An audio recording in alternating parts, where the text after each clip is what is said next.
हरे कृष्णा, जय श्री राम। आप सभी का आज की दिव्य राम कथा में हार्दिक स्वागत है। तो जो भी भक्तगण यहाँ पर उपस्थित हुए हैं या जो हमें अन्य साधनों से देख सुन रहे हैं, आप सभी का हार्दिक स्वागत है। गुरुजनों के चरणों की वंदना करते हुए और भगवान की स्तुति करते हुए हम आज की राम कथा आरंभ करते हैं। ओम अज्ञानतिमिरान्धस्य ज्ञानाञ्जनशलाकया चक्षुरुन्मिलितं येन तस्मै श्रीगुरवे नमः। मुखं करोति वाचालं पङ्गुं लङ्घायते गिरिं यत्कृपातमहं वन्दे श्रीगुरुदीनतारिणीं परमानन्दमाधवं श्रीचैतन्येश्वरम्। नमो विष्णुपादाय कृष्णप्रेष्ठाय भूतले श्रीमते भक्तिवेदांत स्वामीति नामिने। नमस्ते सरस्वती देवी गौरवाणी प्रचारिणे निर्विशेष शून्यवादी पाश्चात्य देशतारिणे। जय श्री कृष्ण चैतन्य प्रभु नित्यानंद श्री अद्वैत गदाधर श्रीवासादि गौरभक्तवृंदा। हरे कृष्णा कृष्ण कृष्ण हरे हरे, हरे राम राम राम हरे हरे। रामं रामानुजं सीतां भरतं भरतनुजं सुग्रीवं वायुसूनुश्च प्रणमामि पुनः पुनः। लोकाभिरामं रणरङ्गधीरं राजीवनेत्रं रघुवंशनाथं कारुण्यरूपं करुणाकरन्तं श्रीरामचन्द्रं शरणं प्रपद्ये। उद्भवस्थितिसंहारकारिणीं क्लेशहारिणीं सर्वश्रेयस्करीं सीतां नतोऽहं रामवल्लभाम्। जनकसुता जगजननी जानकी अतिशय प्रिय करुणा निधान की। ताके जुगपद कमल मनावहु जासु कृपा निर्मल मति पावहु। सिया राम मैं सब जग जानी करूं प्रणाम जोरी जुग पानी। मनोजवं मारुतुल्यवेगं जितेन्द्रियं बुद्धिमतां वरिष्ठं वातात्मजं वानरयूथमुख्यं श्रीरामदूतं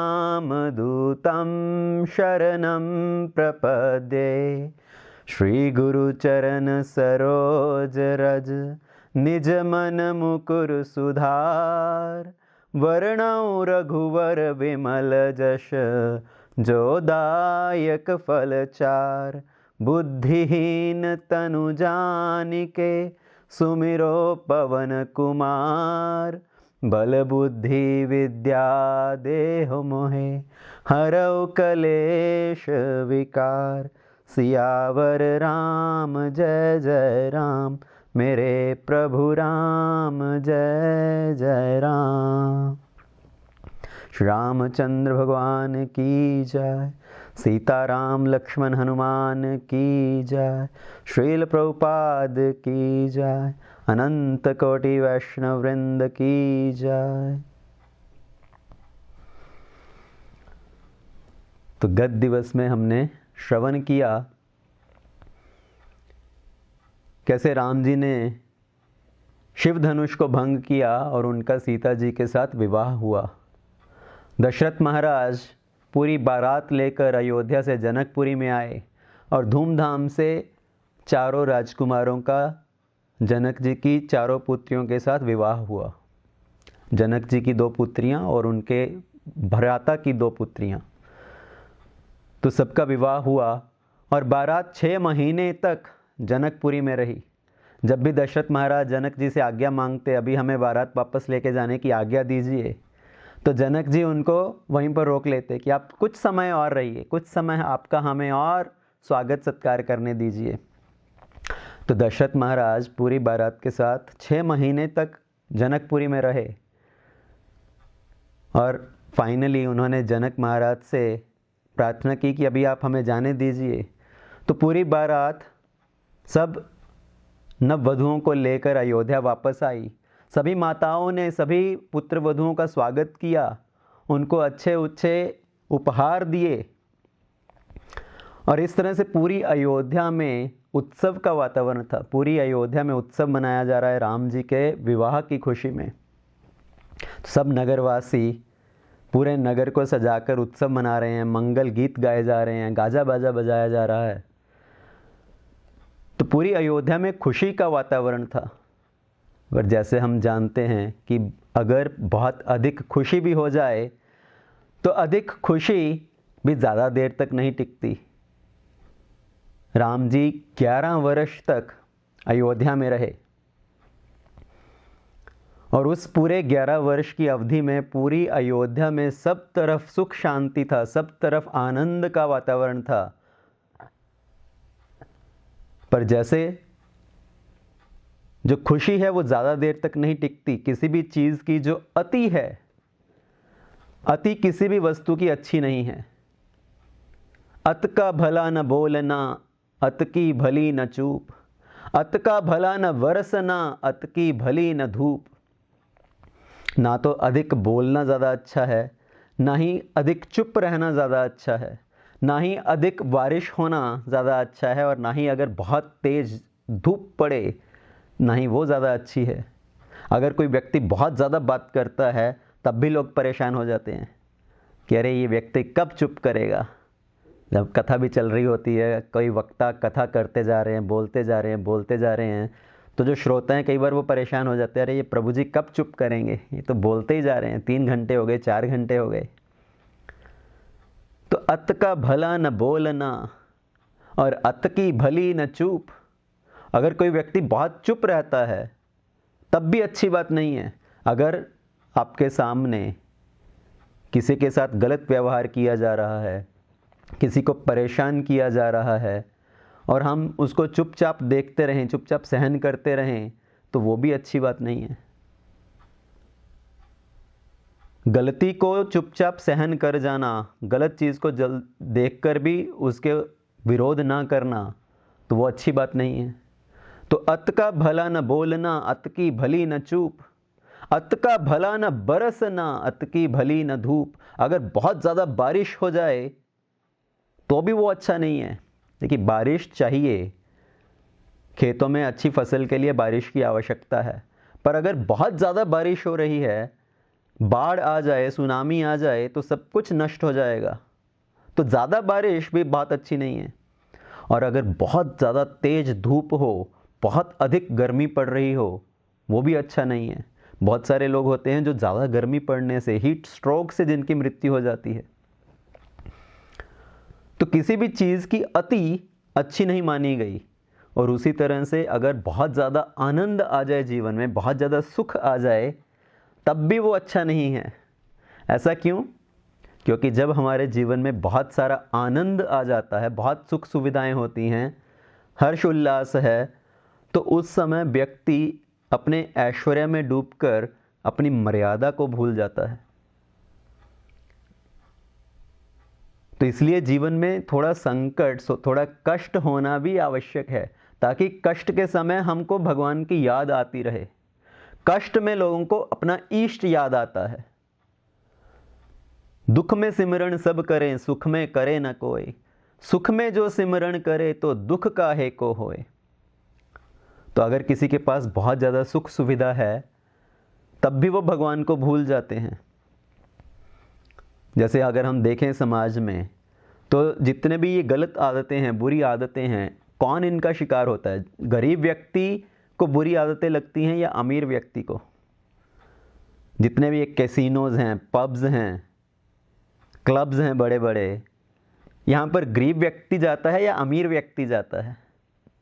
जिसके पास अधिक धन है, अधिक सुविधाएं हैं, वो व्यक्ति वहाँ पर जाकर अपना समय नष्ट करते हैं, अपना चरित्र बर्बाद करते हैं, बुरी आदतों का शिकार होते हैं और पाप कार्यों में लीन होते हैं।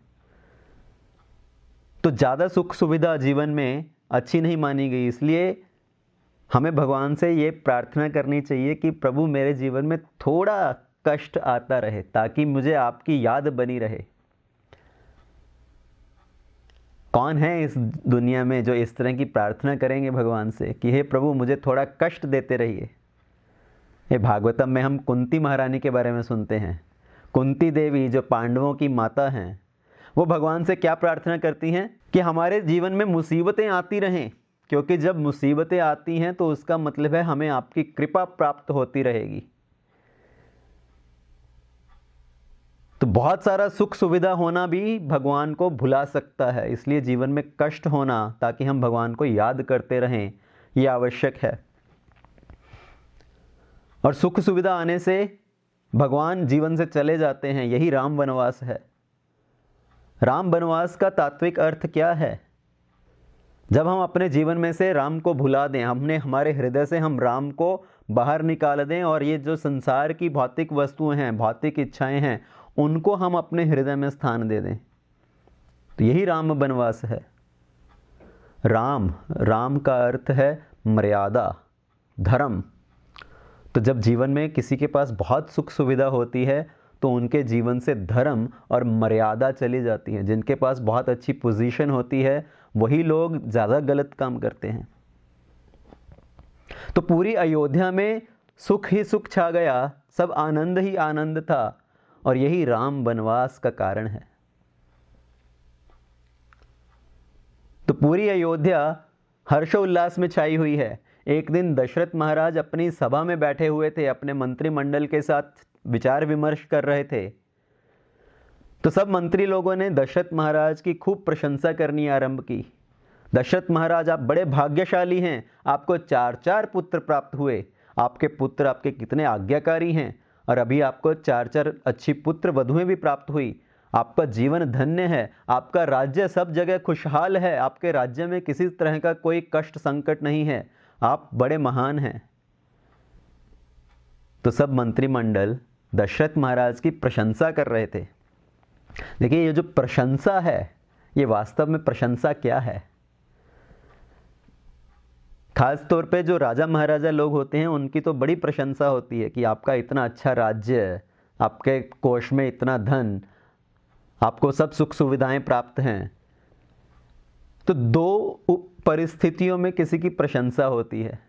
एक परिस्थिति जब किसी के पास बहुत कुछ है, जब उनके जीवन में बहुत कुछ है, तब लोग प्रशंसा करते हैं। अरे आपके पास इतना बड़ा घर और इतने ज़्यादा घर, आपके पास इतनी बड़ी गाड़ी, इतनी सारी गाड़ियाँ, आपके पास इतने अच्छे अच्छे वस्त्र, आपके पास इतना खाने की सामग्री। अगर किसी के पास बहुत चीज़ें हैं, या तो तब लोग उनकी प्रशंसा करते हैं, और या फिर अगर किसी ने बहुत चीज़ों का त्याग किया है, तब उसकी प्रशंसा होती है। अगर किसी ने बहुत सारी चीज़ों का त्याग कर दिया, किसी ने अपनी धन संपत्ति का त्याग किया, अपने घर बार का त्याग किया, तो लोग बोलते हैं आप कितने महान हैं। तो ये जो प्रशंसा है, ये सबको प्रशंसा सुनना बड़ा अच्छा लगता है। जैसे ही प्रशंसा होती है किसी की, उनका मन जो है वो फूल जाता है। वाह, जैसे ही वाह सुनते हैं तो वाह सुनकर हम भर जाते हैं, हम फूल जाते हैं। वाह का उल्टा है हवा। जैसे गुब्बारे के अंदर हवा भरी जाती है और गुब्बारा जमीन से ऊपर उठता है, उसी तरह वाह सुनकर हम भर जाते हैं और हम अपने पांव ज़मीन से छोड़ देते हैं, हम हवा में आ जाते हैं। वाह सुनकर किसी को कैसा बर्ताव करना चाहिए, कैसे अपने आप पे ऊपर नियंत्रण रखना चाहिए। आज किसी ने वाह की है तो कल वही व्यक्ति हमारी निंदा भी कर सकता है। जो लोग आज प्रशंसा कर रहे हैं कल वही निंदा भी कर सकते हैं। इसलिए वाह सुनकर हमें ज़्यादा अपने हृदय में घमंड नहीं लेके आना चाहिए। हम जब भी वाह सुनते हैं तो हमें अच्छा लगता है, अरे फाइनली किसी ने तो मेरे समझा, किसी ने तो मेरी वैल्यू को समझा।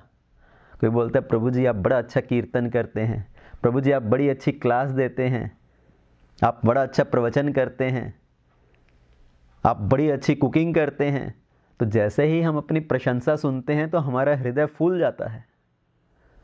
पर वाह सुनकर किस तरह का व्यवहार करना चाहिए, हमें सोचना चाहिए कि आज मुझे जो प्रशंसा मिल रही है वास्तव में मैं उसका अधिकारी नहीं हूँ। मैंने अपने जन्म में, अपने पिछले वर्षों में बहुत गलत काम किए हैं। तो हमें अपने आप को बड़ा निम्न समझना चाहिए। I am very useless, worthless person. आज मुझे अगर प्रशंसा मिल रही है तो ये सब भगवान की देन है, भगवान ही सब कराने वाले हैं, भगवान ही ये सब मान सम्मान प्रदान करने वाले हैं। आज मान सम्मान मिल रहा है तो कल निंदा भी मिल सकती है। तो हमें अपने आप को निरीक्षण करते रहना चाहिए, आत्म निरीक्षण, इंट्रोस्पेक्शन, सेल्फ एग्जामिनेशन। तो दशरथ महाराज को जब ये सब प्रशंसा मिल रही थी तो दशरथ महाराज के हृदय में ये घमंड नहीं आया, उन्होंने दर्प नहीं किया। उस समय पर दशरथ महाराज ने दर्पण मंगाया और दर्पण देखा। ये दर्पण देखना क्या है? दर्पण, दर्पण मतलब दर्पना। हमें अपने ऊपर घमंड नहीं करना चाहिए, दर्प नहीं करना चाहिए, बल्कि अपना आत्मनिरीक्षण करना चाहिए। देखिए अयोध्या की जो संस्कृति है ये दर्पण की संस्कृति है। चित्रकूट की जो संस्कृति है वो अर्पण की संस्कृति है। और जो लंका की संस्कृति है वो भक्षण की संस्कृति है। अयोध्या में दशरथ महाराज ने दर्पण देखा, अपना आत्मनिरीक्षण किया। चित्रकूट में जब भरत जी आए राम जी से मिलने के लिए तो उन्होंने अपने आप को राम जी के चरणों में अर्पण कर दिया कि अभी जो आपकी इच्छा है वही कीजिए। चित्रकूट की जो सभ्यता है वो अर्पण की सभ्यता, और लंका की सभ्यता क्या है? वो भक्षण की सभ्यता। लंका में कोई दर्पण नहीं देखता, अपना आत्मनिरीक्षण नहीं करता। लंका में सब क्या करते हैं?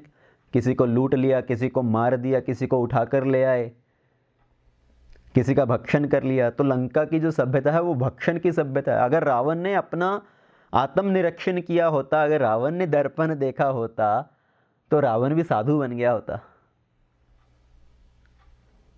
तो दशरथ महाराज ने दर्पण मंगाया और दर्पण देखा, अपना आत्मनिरीक्षण किया।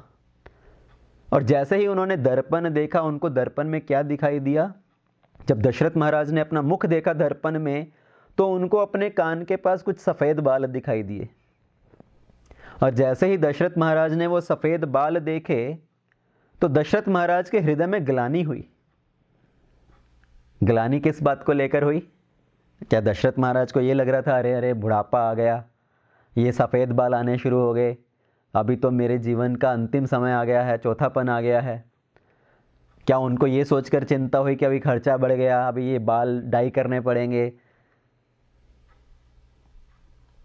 दशरथ महाराज को ग्लानि हुई ये जानकर, ये सोचकर कि देखिए मेरा चौथापन आ गया जीवन का और मैंने अपना पूरा जीवन इन्हीं सब चीज़ों में बिता दिया, अपने राजकार्यों में, पुत्रों के साथ, पत्नियों के साथ, अपना सुख संपत्ति ऐश्वर्य भोगते हुए मैंने अपना जीवन ऐसे ही बिता दिया। मैंने अपना जीवन का सही उद्देश्य हासिल करने के लिए उसके प्रति प्रयत्न नहीं किया, मैंने भगवान की भक्ति नहीं की। मुझे चाहिए कि अभी मैं इस सब राज्यभार को छोड़कर वन में जाऊं, वनवास को स्वीकार करूं। तो ये दशरथ महाराज का भाव था। ज़्यादातर लोगों के हृदय में क्या भावना आती है? जब हम अपने थोड़ा सफ़ेद बाल देखते हैं तो लोग क्या सोचते हैं? अरे अरे सफ़ेद बाल आ रहे हैं, बुढ़ापा आ रहा है, अभी खर्चा बढ़ गया, अभी नाई के पास जाना पड़ेगा, ये बाल डाई करवाने पड़ेंगे हर दूसरे हफ्ते, हर एक महीने बाद। तो हमारे मन में कभी ये भावना आती है, अरे अरे बुढ़ापा आ रहा है, मुझे अपने जीवन का उद्देश्य प्राप्त करने के लिए उसके प्रति संघर्ष करना चाहिए। हम लोगों को बोलते हैं भक्ति में आइए, सत्संग में आइए, भगवान की कथा सुनिए, भगवान का कीर्तन कीजिए, नाम जप कीजिए। लोग बोलते हैं अभी हमारे पास समय नहीं है इन चीज़ों के लिए, ये सब तो बुढ़ापे में करने वाली चीज़ें हैं। एक बार श्रीला प्रभुपाद जी जब प्रचार कर रहे थे तो बहुत सारे जो नवयुवक थे वो प्रभुपाद जी के साथ आकर सम्मिलित हो रहे थे उनके इस आंदोलन में। ये कृष्ण भावना अमृत जो संघ है, बड़े नवयुवक लोग आकर उसमें शामिल हो रहे थे। तो कई बार उनके माता पिता आते प्रभुपाद जी के साथ मिलने और उनसे बोलते कि हमारे बच्चे जो हैं अभी तो इनकी आयु ही क्या है ये सब करने के लिए, ये सब तो बुढ़ापे में करने वाले काम हैं।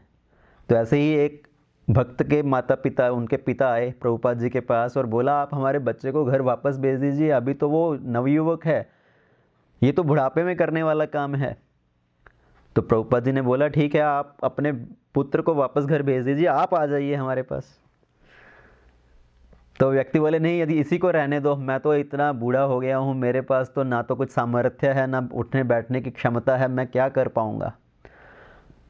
तो यही दुर्भाग्य है, जब बच्चे जवान हैं तो हम बोलते हैं अभी तो उनको मौज मस्ती करने दो, आनंद करने दो, जीवन के सुख भोगने दो। जब आप लोग बुढ़ापे में आओगे, बूढ़े हो जाओगे, तब भक्ति करना, तब भगवान का नाम जप करना और ये सब करना, तो उसके बाद तो करने को और कोई काम ही नहीं है, तो यही सब करना है। पर उन्हीं को पूछें अगर कि अच्छा आप तो अभी बुढ़ापे में आ गए हैं तो अभी आप ये सब कीजिए फिर, तो बोलते हैं अभी हमारे पास कुछ करने के लिए नहीं है, ना तो हमें कानों से कुछ सुनाई देता है, ना ही कुछ ज़्यादा अच्छे से दिखाई देता है, ना ही हमारे घुटने काम करते हैं बैठने के लिए अच्छे से। तो भक्ति सिर्फ बुढ़ापे का काम नहीं है, ये ऐसा नहीं है कि ये रिटायरमेंट प्लान है, जब हम रिटायर हो जाएंगे अपने सब व्यवसाय से, काम से, तब जाके भक्ति करेंगे। तो भगवान हमें इतने सारे सिग्नल देते हैं, इतने संकेत देते हैं कि अभी भी अपने जीवन का उद्देश्य समझो, उसमें सुधार करो, और हम उन सब संकेतों को टालते रहते हैं, उनको हटाते रहते हैं कि अभी तो मैं जवान हूँ। जब व्यक्ति जवान है या बचपन में है तो उसको इस बात की आशा रहती है कि अभी तो पहले मैं जवान होऊंगा, फिर बुढ़ापा आएगा, फिर मृत्यु आएगी। देखिए मृत्यु आना ये किसी के हाथ में नहीं है, मृत्यु कभी भी आ सकती है। ऐसा नहीं है कि बुढ़ापे के बाद ही मृत्यु आएगी। आजकल हम संसार में देख रहे हैं युवा अवस्था में लोगों को मृत्यु आ रही है। कितने सारे ऐसे केस दिखाई दे रहे हैं, कोई 30 साल की उम्र का है, कोई 40 साल की उम्र का है और उनका हार्ट फेल हो गया, किसी को कोई और भयंकर बीमारी लग गई, गंभीर बीमारी लग गई, किसी का किसी दुर्घटना में, किसी एक्सीडेंट में मृत्यु हो गया। तो मृत्यु किसी को बताकर नहीं आती, किसी से पूछ कर नहीं आती, मृत्यु किसी भी समय आ सकती है। पर लोगों की ज़्यादातर यही भावना रहती है कि मृत्यु बुढ़ापे के बाद आएगी, अभी मैं बालक हूँ तो पहले जवानी आएगी, फिर बुढ़ापा आएगा, फिर जाकर मृत्यु आएगी। जब जवानी आती है तो फिर ये आशा होती है कि पहले बुढ़ापा आएगा, फिर मृत्यु आएगी। पर जो व्यक्ति ऑलरेडी बुढ़ापे में पहुंच चुका है उसके लिए क्या बचा? उसके लिए तो फाइनली मृत्यु ही है। तो मृत्यु कभी भी आ सकती है और हमें उसके लिए तैयार रहना चाहिए कि हमारे जीवन का वास्तविक उद्देश्य क्या है। जीवन का उद्देश्य है भगवान को प्राप्त करना, भगवान के धाम को प्राप्त करना, भगवान के प्रति हमारे हृदय में प्रेम उत्पन्न करना। तो इस उद्देश्य के प्रति हमें जागरूक रहना चाहिए। पर हम ये सब जीवन के जो संकेत आ रहे हैं उसको टालते रहते हैं। हमारा जीवन क्या है? ये सब पैचअप वर्क है। आंखों की रोशनी कम हुई तो चश्मा लगा लिया, कानों की सुनने की क्षमता कम हुई तो हियरिंग एड लगा दिया, दांत कमज़ोर हुए तो नकली दांत लगवा दिए, घुटने काम करना बंद कर दिया तो नी ब्रेसेस लगा दिए, नी रिप्लेसमेंट सर्जरी करा दिया। तो ये सब क्या है? Patch up work. किसी को देखने में चेहरे पे बुढ़ापा आ रहा है, झुर्रियाँ आ रही हैं, तो लोग क्रीम लगाते हैं, फेस लिफ्टिंग क्रीम और मेकअप करते हैं। हम जितना भी पैचअप वर्क कर लें, ये सिर्फ क्या है? पैचअप वर्क है। ये इसका कोई फाइनल सोल्यूशन नहीं है उसको रोकने का। तो हमें अपने जीवन का उद्देश्य समझना चाहिए, उसके प्रति जागरूक रहना चाहिए। एक बार 4 व्यक्ति किसी कॉन्फ्रेंस में मिले, किसी सम्मेलन में। एक अमेरिकन व्यक्ति, एक यूरोपियन, एक चाइनीज़ और एक इंडियन। तो ब्रेक के दौरान उनमें आपस में बातचीत हुई। अमेरिकन ने पूछा कि आप जो आपका ये टूथब्रश है उसको कितनी देर में रिटायर कर देते हैं? हम लोग तो अपना टूथब्रश हर 1 हफ्ते के बाद बदल देते हैं। यूरोपियन बोला हम अपना टूथब्रश हर 1 महीने के बाद बदल देते हैं, पुराना टूथब्रश हम रिटायर कर देते हैं। चाइनीज़ ने बोला हम अपना टूथब्रश हर 6 महीने बाद चेंज करते हैं। और फिर भारतीय व्यक्ति की बारी आई, आप अपना टूथब्रश कितनी देर में रिटायर करते हो? भारतीय ने उत्तर दिया, हम अपना टूथब्रश कभी रिटायर नहीं करते। क्या मतलब? जब तक टूथब्रश में अच्छे उसके दांत हैं, ब्रिसल्स हैं, तो हम उसको ब्रश करने के लिए इस्तेमाल करते हैं। जब उसके जो दांत थोड़े घिस जाते हैं तब हम उसको बालों पे मेहंदी, बालों पे रंग लगाने के लिए इस्तेमाल करते हैं। और जब उसके ब्रिसल जो दांत हैं और भी घिस जाते हैं तो हम उसको स्कूटर साइकिल के पुर्जे साफ़ करने के लिए इस्तेमाल करते हैं। और अगर पूरे दांत उसके गिर जाएं ब्रिसल्स, तो हम उसको पजामे का नाड़ा डालने के लिए प्रयोग करते हैं। हम ब्रश को कभी रिटायर नहीं करते। तो आजकल लोग यही करते हैं, थोड़ा सफ़ेद बाल देखा, एक ब्रश लिया, रंग में पोता और बालों पे लगा दिया। तो कुछ लोगों को तो इतनी बेशर्मी की हद हो गई है, जितना मर्जी बुढ़ापा आ जाए उनकी ना तो इच्छाएं ख़त्म होती हैं, ना ही उनकी जो मौज मस्ती करने की इच्छा है वो ख़त्म होती है, ना ही दूसरों को जो गलत दृष्टि से देखने की उनकी प्रवृत्ति है, ना वो वासना की भावना ख़त्म होती है। 70 साल का बुढ़ा हो जाएगा और 25 साल की लड़की को देखकर उसके हृदय में काम भावनाएं आती हैं। तो ये बेशर्मी की हद हो गई। तो दशरथ महाराज का क्या भाव है? वो सोच रहे हैं कि ये सफ़ेद बाल आ गए हैं, मेरा चौथापन आ गया है, मैंने अपना पूरा जीवन ऐसे ही व्यतीत कर दिया, अभी मुझे वन में जाना चाहिए, मुझे अपना जो राज्यभार है वो अपने पुत्र के हाथ में सौंप देना चाहिए।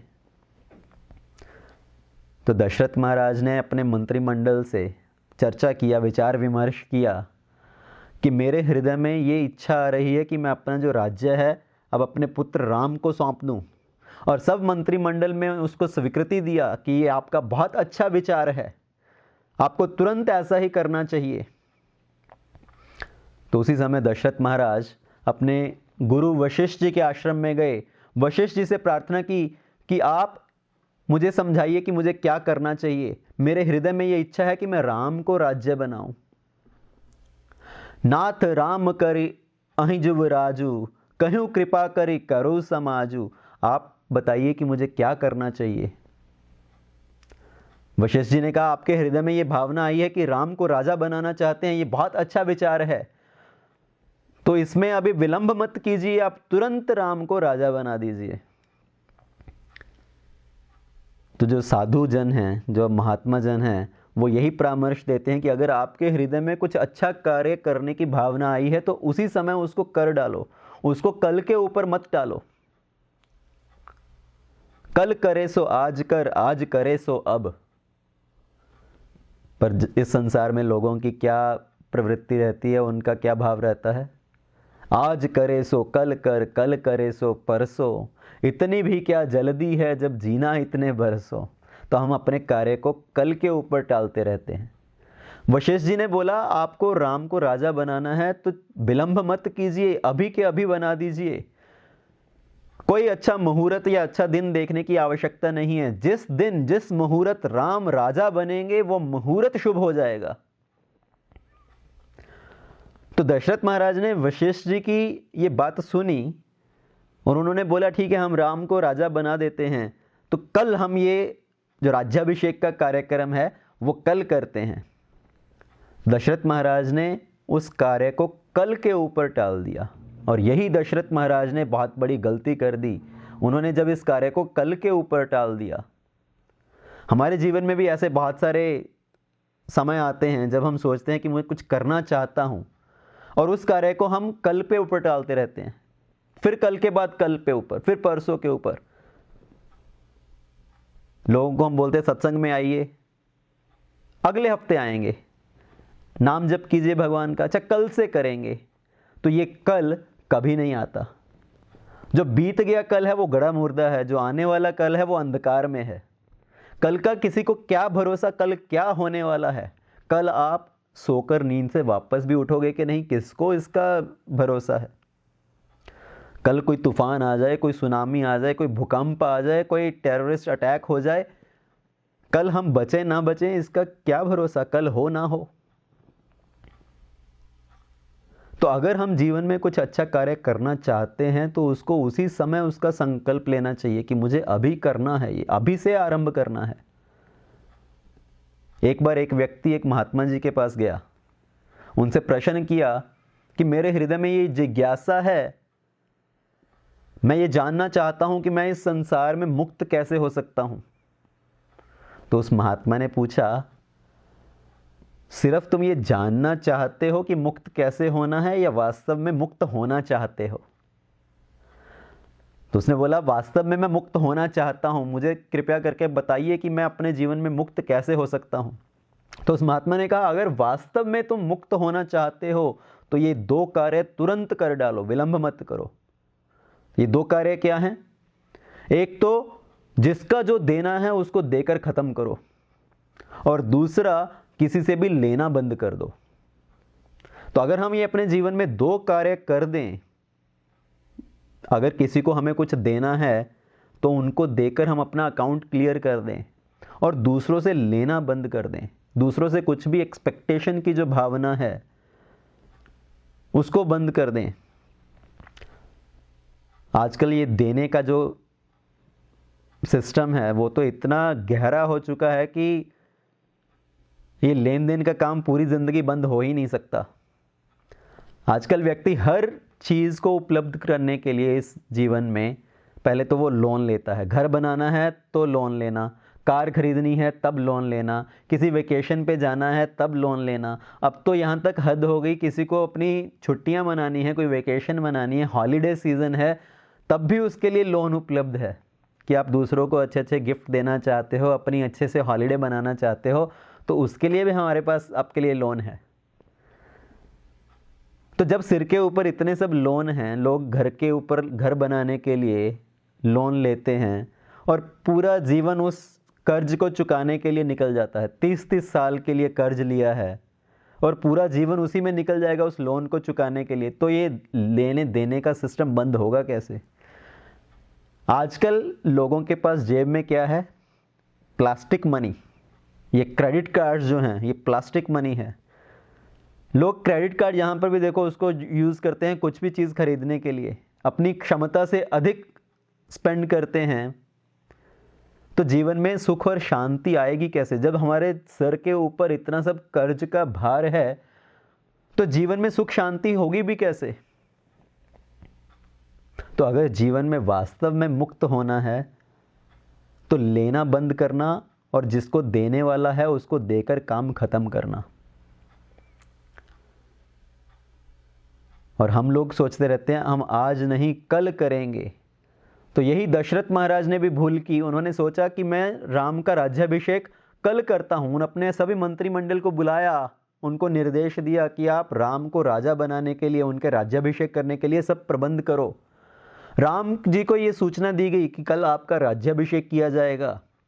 वशिष्ठ जी ने राम जी को बहुत अच्छे से निर्देश दिए कि कल आपका राज्याभिषेक होने वाला है, तो आज की जो रात है उसके आप तपस्या कीजिए। आप अपने बिस्तर पर ना सोकर भूमि के ऊपर कुशाग्रास का बिस्तर बिछाकर उसके ऊपर सोइए। सुबह जल्दी उठकर नहा धोकर तैयार होकर आप सभा में पधारिए। तो राम जी को ये निर्देश दिया गया, उनको ये शिक्षा दी गई कि आप कल राजा बनने जा रहे हैं तो आज की रात आपको व्रत करना चाहिए, तपस्या करनी चाहिए। आज संसार में क्या होता है, जब इलेक्शंस होते हैं, कोई पार्टी विजेता होती है, किसी को कल प्रधानमंत्री का शपथ लेना है या राज्य के मंत्री का, चीफ मिनिस्टर का शपथ लेना है, कंट्री के प्रेसिडेंट बनने का शपथ लेना है, तो उसके पहली रात को क्या होता है? क्या वो तपस्या करते हैं या पार्टियां करते हैं? तो आजकल किसी को भी अगर कोई बड़ा पद प्राप्त हो रहा है तो उसके आनंद में डूबकर लोग पूरा मस्ती करते हैं, एंजॉय करते हैं। कौन तपस्या करता है उससे पहले कि ये पद मुझे मिल रहा है, ये इतना बड़ा मेरे ऊपर भार है, मेरे ऊपर ये इतनी बड़ी रिस्पॉन्सिबिलिटी डाली जा रही है, मैं उसको अच्छे से निभा सकूं, इसके लिए मैं भगवान से प्रार्थना करूं। राम जी को ये शिक्षा दी गई कि आप राजा बनने जा रहे हैं तो तपस्या कीजिए, और राम जी ने उनकी आज्ञा का पालन किया। अपने कमरे में कुशाग्रास का बिस्तर बिछाकर राम जी उसके ऊपर विश्राम कर रहे हैं रात्रि को। और इधर जब ये समाचार फैल गया पूरी नगर में कि कल राम राजा बनेंगे, उनका राज्याभिषेक किया जाएगा, तो पूरी जनता में, जो पूरी प्रजा है, उसमें सब में हर्ष का उल्लास छा गया, आनंद का वातावरण था, उत्सव मनाया जा रहा है। और पूरे जो देवताओं का समाज है उसमें खलबली मच गई। सब देवताओं को जब इस बात के समाचार मिला कि राम जी कल राजा बनने वाले हैं अयोध्या के, तो सब देवताओं के अंदर खलबली मच गई कि राम अगर अयोध्या के राजा बन गए तो वो अयोध्या में स्थापित हो जाएंगे। भगवान ने अवतार लिया इस भूमि का भार हरण करने के लिए, असुरों का विनाश करने के लिए। पर अगर राम अयोध्या में ही बस गए तो वो वन में कैसे जाएंगे, इन असुरों का विनाश कैसे होगा, भूमि का भार हरण कैसे होगा। तो कुछ किया जाना चाहिए, उसके लिए कुछ प्रबंध करना चाहिए। उन्होंने सरस्वती माता को प्रार्थना की, सरस्वती देवी आप कुछ कीजिए, किसी की बुद्धि भ्रष्ट कीजिए ताकि राम कल राजा ना बने। देखिए, एक तरह से जो देवताओं की भावना है वो भी सही है। उनका भाव क्या है कि राम अगर राजा बन रहे हैं, उससे पहले जो रावण का राज्य है, राम राज्य स्थापित होने से पहले रावण राज्य समाप्त होना चाहिए। ये कैसा राम राज्य कि एक तरफ राम राजा बने, राज्य करें, और दूसरी तरफ रावण का भी राज्य चलता रहे। दशरथ का राज्य और दशमुख का राज्य साथ साथ चलता रहे तो भी बात समझ में आती है, पर राम राज्य और रावण राज्य साथ में हो, ये संभव नहीं है। तो इसलिए पहले रावण का राज्य समाप्त होना चाहिए, रावण का वध होना चाहिए। तो सरस्वती देवी को प्रार्थना की, मां कुछ ऐसा काम करो जिससे राम वन को जावे, मां कुछ ऐसा काम करो भूमि का भार हरण होवे, भगवान राम वन को जावे रावण का मरण होवे। सरस्वती देवी से प्रार्थना की। सरस्वती ने बोला, मैं क्या कर सकती हूँ, इस पूरी अयोध्या में सब लोग इतने पुण्यवान हैं, इतने शुद्ध बुद्धि के हैं कि मैं उनकी बुद्धि फिरा नहीं सकती। जिसने भी सरयू का पानी पिया है मैं उसकी बुद्धि भ्रष्ट नहीं कर सकती। तो देवताओं ने कहा कि इस पूरी अयोध्या नगरी में कोई तो ऐसा होगा जिसकी आप बुद्धि भ्रष्ट कर सको, जिससे कि हमारा कार्य हो सके। तो सरस्वती ने देखा इस पूरे नगर में, पूरी अयोध्या नगरी में एक व्यक्ति ऐसा है जिसकी मैं बुद्धि भ्रष्ट कर सकती हूं। और वो क्या है, कौन है वो है मंथरा। ये मंथरा कौन थी?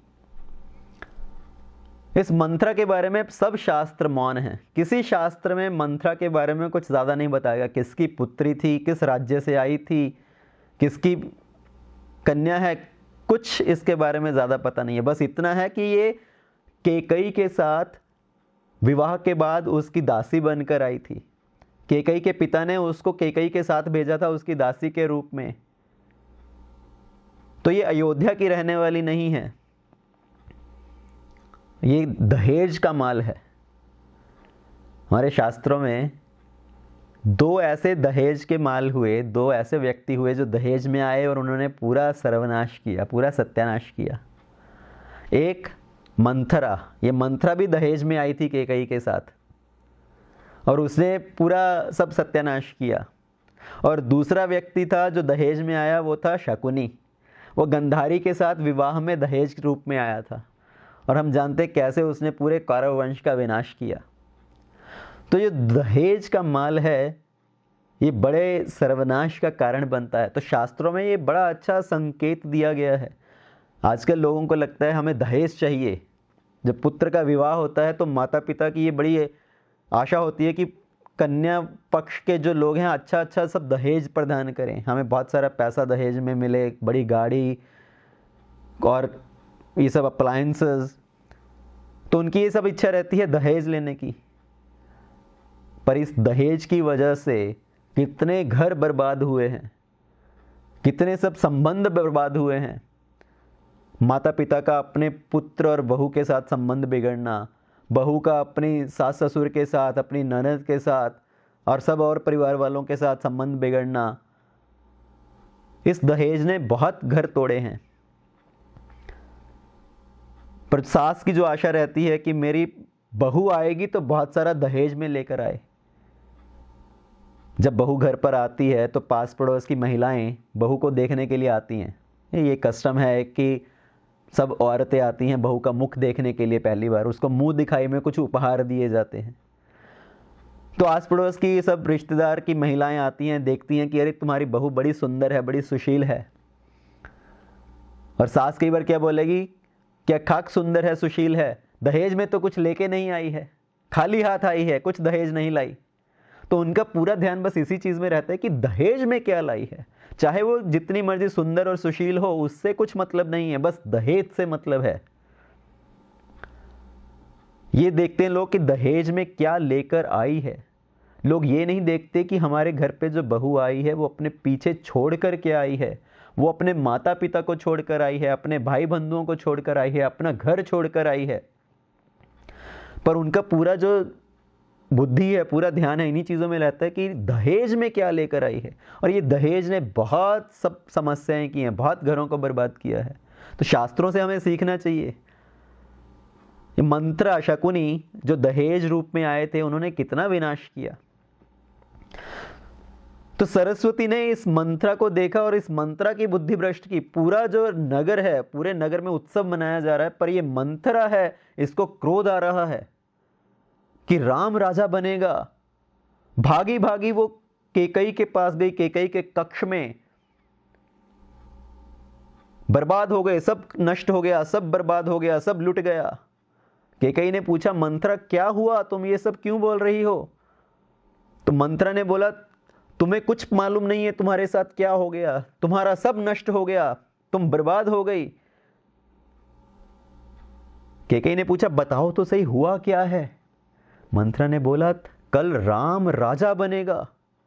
केकई ने जैसे ही सुना कल राम राजा बनेंगे तो केकई को बड़ी प्रसन्नता हुई। ये केकई को राम जी के साथ बड़ा स्नेह था। वो अपने पुत्र भरत से ज्यादा राम जी से स्नेह करती थी। तो जब केकई को यह समाचार मिला कि कल राम राजा बनेंगे तो केकई को बड़ा हर्ष हुआ कि तुमने मुझे इतनी अच्छा समाचार लाकर दिया है, मुझे बड़ा प्रसन्न किया तुमने। और मंत्रा ने बोला, तुम्हारी बुद्धि भ्रष्ट हो गई है, तुम्हें कुछ समझ में नहीं आ रहा कि तुम्हारे साथ क्या हो रहा है। कल राम राजा बनेंगे तो राम की जो माता है कौशल्या, वो राजमाता बनेगी। और तुम्हारा क्या स्थान होगा? तुम्हारा स्थान एक नौकरानी के समान होगा। तुम्हारा पुत्र भरत राम का सेवक बनेगा। तो तुम्हारा सब कुछ छिन गया। तो मंत्रा ने केकई की बुद्धि भ्रष्ट करना शुरू किया। केकई बोल रही है, राम मेरा सबसे प्रिय पुत्र है, राम मेरे साथ ऐसा व्यवहार नहीं कर सकता। तो मंत्रा ने केकई के दिमाग में विष घोलना आरंभ किया कि जब किसी को पद प्राप्त होता है वो सब रिश्ते नाते भूल जाते हैं। राम तुम्हें नौकरानी की तरह बनाकर रखेगा, तुम्हारे पुत्र भरत को नौकर की तरह बना के रखेगा, अपना सेवक बनाएगा। तो धीरे धीरे केकई के मन में ये विष घुल गया और उसकी भी बुद्धि भ्रष्ट हो गई। केकई ने मंत्रा से सलाह मांगी कि इस स्थिति में मुझे क्या करना चाहिए। ये केकई की एक बड़ी गलती कि वो मंत्रा से ये सलाह मांग रही है कि मुझे क्या करना चाहिए। जिस व्यक्ति की खुद की बुद्धि नहीं है, कुछ उसकी बुद्धि भ्रष्ट है, जो हमारे से निम्न स्तर का है, हम उससे अगर एडवाइस लेंगे, उनसे सलाह लेंगे तो हमारे जीवन का क्या होगा। तो केकई की पूरी बुद्धि भ्रष्ट हो गई। मंत्रा ने उसको सलाह दिया कि याद करो तुम्हारे वो 2 वरदान। तुम्हें एक बार दशरथ महाराज ने 2 वरदान दिए थे, अभी वो समय आ गया वो 2 वरदान मांगने का। दशरथ महाराज से अपने 2 वरदान मांगो, अपने पुत्र भरत के लिए राज्य और राम के लिए 14 वर्ष का वनवास। तो केकई पूरी तरह से मंत्रा की बातों में आ गई, उसकी बुद्धि भ्रष्ट हो गई। केकई ने गलती क्या की? केकई ने मंत्रा से सलाह ली। ये जो मंत्रा का एसोसिएशन है, मंत्रा का संग, गलत संग करने की वजह से केकई की बुद्धि भ्रष्ट हुई। तो हमारे जीवन में भी क्या होता है, जब हम गलत लोगों का संग करते हैं तो हमारे जीवन के जो सब पुण्य है वो नष्ट हो जाते हैं। कई बार हम लोग भक्ति में बढ़ना चाहते हैं, हम भक्तों का संग करते हैं, पर जो हमारे सब मित्र लोग हैं, हमारे परिवार के लोग हैं, कई बार उन लोगों को आपत्ति होती है हमारी भक्ति में जुड़ने से। वो बोलते हैं अभी से भक्ति करने की क्या आवश्यकता है, ये तो बुढ़ापे में करने वाले काम हैं, अभी तो हमारे साथ आओ, हमारे साथ पार्टी करो, एंजॉय करो, हम लोग सिनेमा जाएंगे, घूमने जाएंगे। तो जो असत संग है वो हमें भी हमारे पथ से भटका सकता है। तो मंथरा ने कैकेयी को ये गलत सलाह दिया, कैकेयी का पूरा जो चरित्र था, पूरा चरित्र नष्ट हो गया। और दूसरी गलती कैकेयी ने क्या की, कैकेयी ने अपना जो राज था, जो सीक्रेट था, वो मंथरा को बताया। ये मंथरा को कैसे पता चला कि कैकेयी को 2 वरदान मिले हैं? कैकेयी ने स्वयं मंथरा को बताया कि तुम्हें अपने जो 2 वरदान हैं वो मांगने चाहिए दशरथ महाराज से। तो कैकेयी ने अपनी दासी को अपने पति पत्नी के बीच में जो बात हुई वो बताई। तो कभी भी हमें दूसरे व्यक्तियों के साथ अपने जो सीक्रेट्स हैं, हमारे पति पत्नी के बीच में जो आपस की बात है, उन चीज़ों को दूसरों के साथ डिस्कस नहीं करना चाहिए, दूसरों के साथ शेयर नहीं करना चाहिए। हमारे जो दूर के रिश्तेदार हैं, मित्र लोग हैं, उनको ये सब सीक्रेट नहीं बताने चाहिए। अगर किसी को बताना भी है हमें अपने जीवन की कुछ चीज़ें, तो जो हमारे गुरु हैं, हमारे मेंटर हैं, हमारे गाइड हैं, उनके साथ उन चीज़ों को शेयर करना चाहिए, उनसे हमें उनकी सलाह लेने के लिए। तो कैकेयी ने ये 2 गलतियां की, गलत व्यक्ति का संग और पति पत्नी के जो बीच की बात है, अपने परिवार की जो बात है, उसको दूसरों के साथ उनको सीक्रेट को शेयर करना। और ये सब जो चीज़ थी उससे क्या सर्वनाश हुआ पूरी अयोध्या में? उससे राम जी का वनवास हुआ। राम का वनवास का अर्थ क्या है वास्तव में? हमारे जीवन से राम को बाहर निकाल देना और गलत इच्छाओं को हमारे हृदय में लाना, वही राम वनवास है। कैकेयी क्या दर्शाती है? कैकेयी का अर्थ है कर्म, और मंथरा है लोभ। जब हमारा कर्म लोभ से युक्त हो तो हमारे जीवन से धर्म चला जाता है। राम जी क्या हैं? राम जी हैं धर्म। जब हमारा कर्म लोभ युक्त हो, लोभ से आसक्त हो, तो हमारे जीवन से धर्म और मर्यादा चले जाते हैं। ये कर्म बुरा नहीं है, सब लोगों को अपना कर्म करना है। कोई लोग अपनी नौकरी करते हैं, कुछ व्यवसाय करते हैं, कुछ लोग खेतीबाड़ी करते हैं, तो सब लोग अपना अलग अलग कार्य कर रहे हैं, कर्म कर रहे हैं। ये कर्म बुरा नहीं है, पर जब वो कर्म लोभ से युक्त हो, when our activity is inspired by greed, then that causes problems in our life. Then the dharma, maryada that leaves from our life. तो हमें अपना जो कर्म करना है वो लोभ के वश में होकर नहीं करना, बल्कि सिर्फ अपने जो ड्यूटीज हैं उसके आधार पर करना है। ये कुछ लोग कथावाचकी भी करते हैं, तो उसमें अगर लोभ आ जाए, धन संपत्ति हासिल करने का, दूसरों से धन संग्रह करने का जब लोभ आ जाए, तो वो कथा भी कथा नहीं रहती, वो व्यवसाय बन जाता है। ये कथा करना अच्छी बात है, कथा करना गलत नहीं है। दूसरों को भगवान की कथा श्रवण कराना ये सबसे अच्छा कार्य है।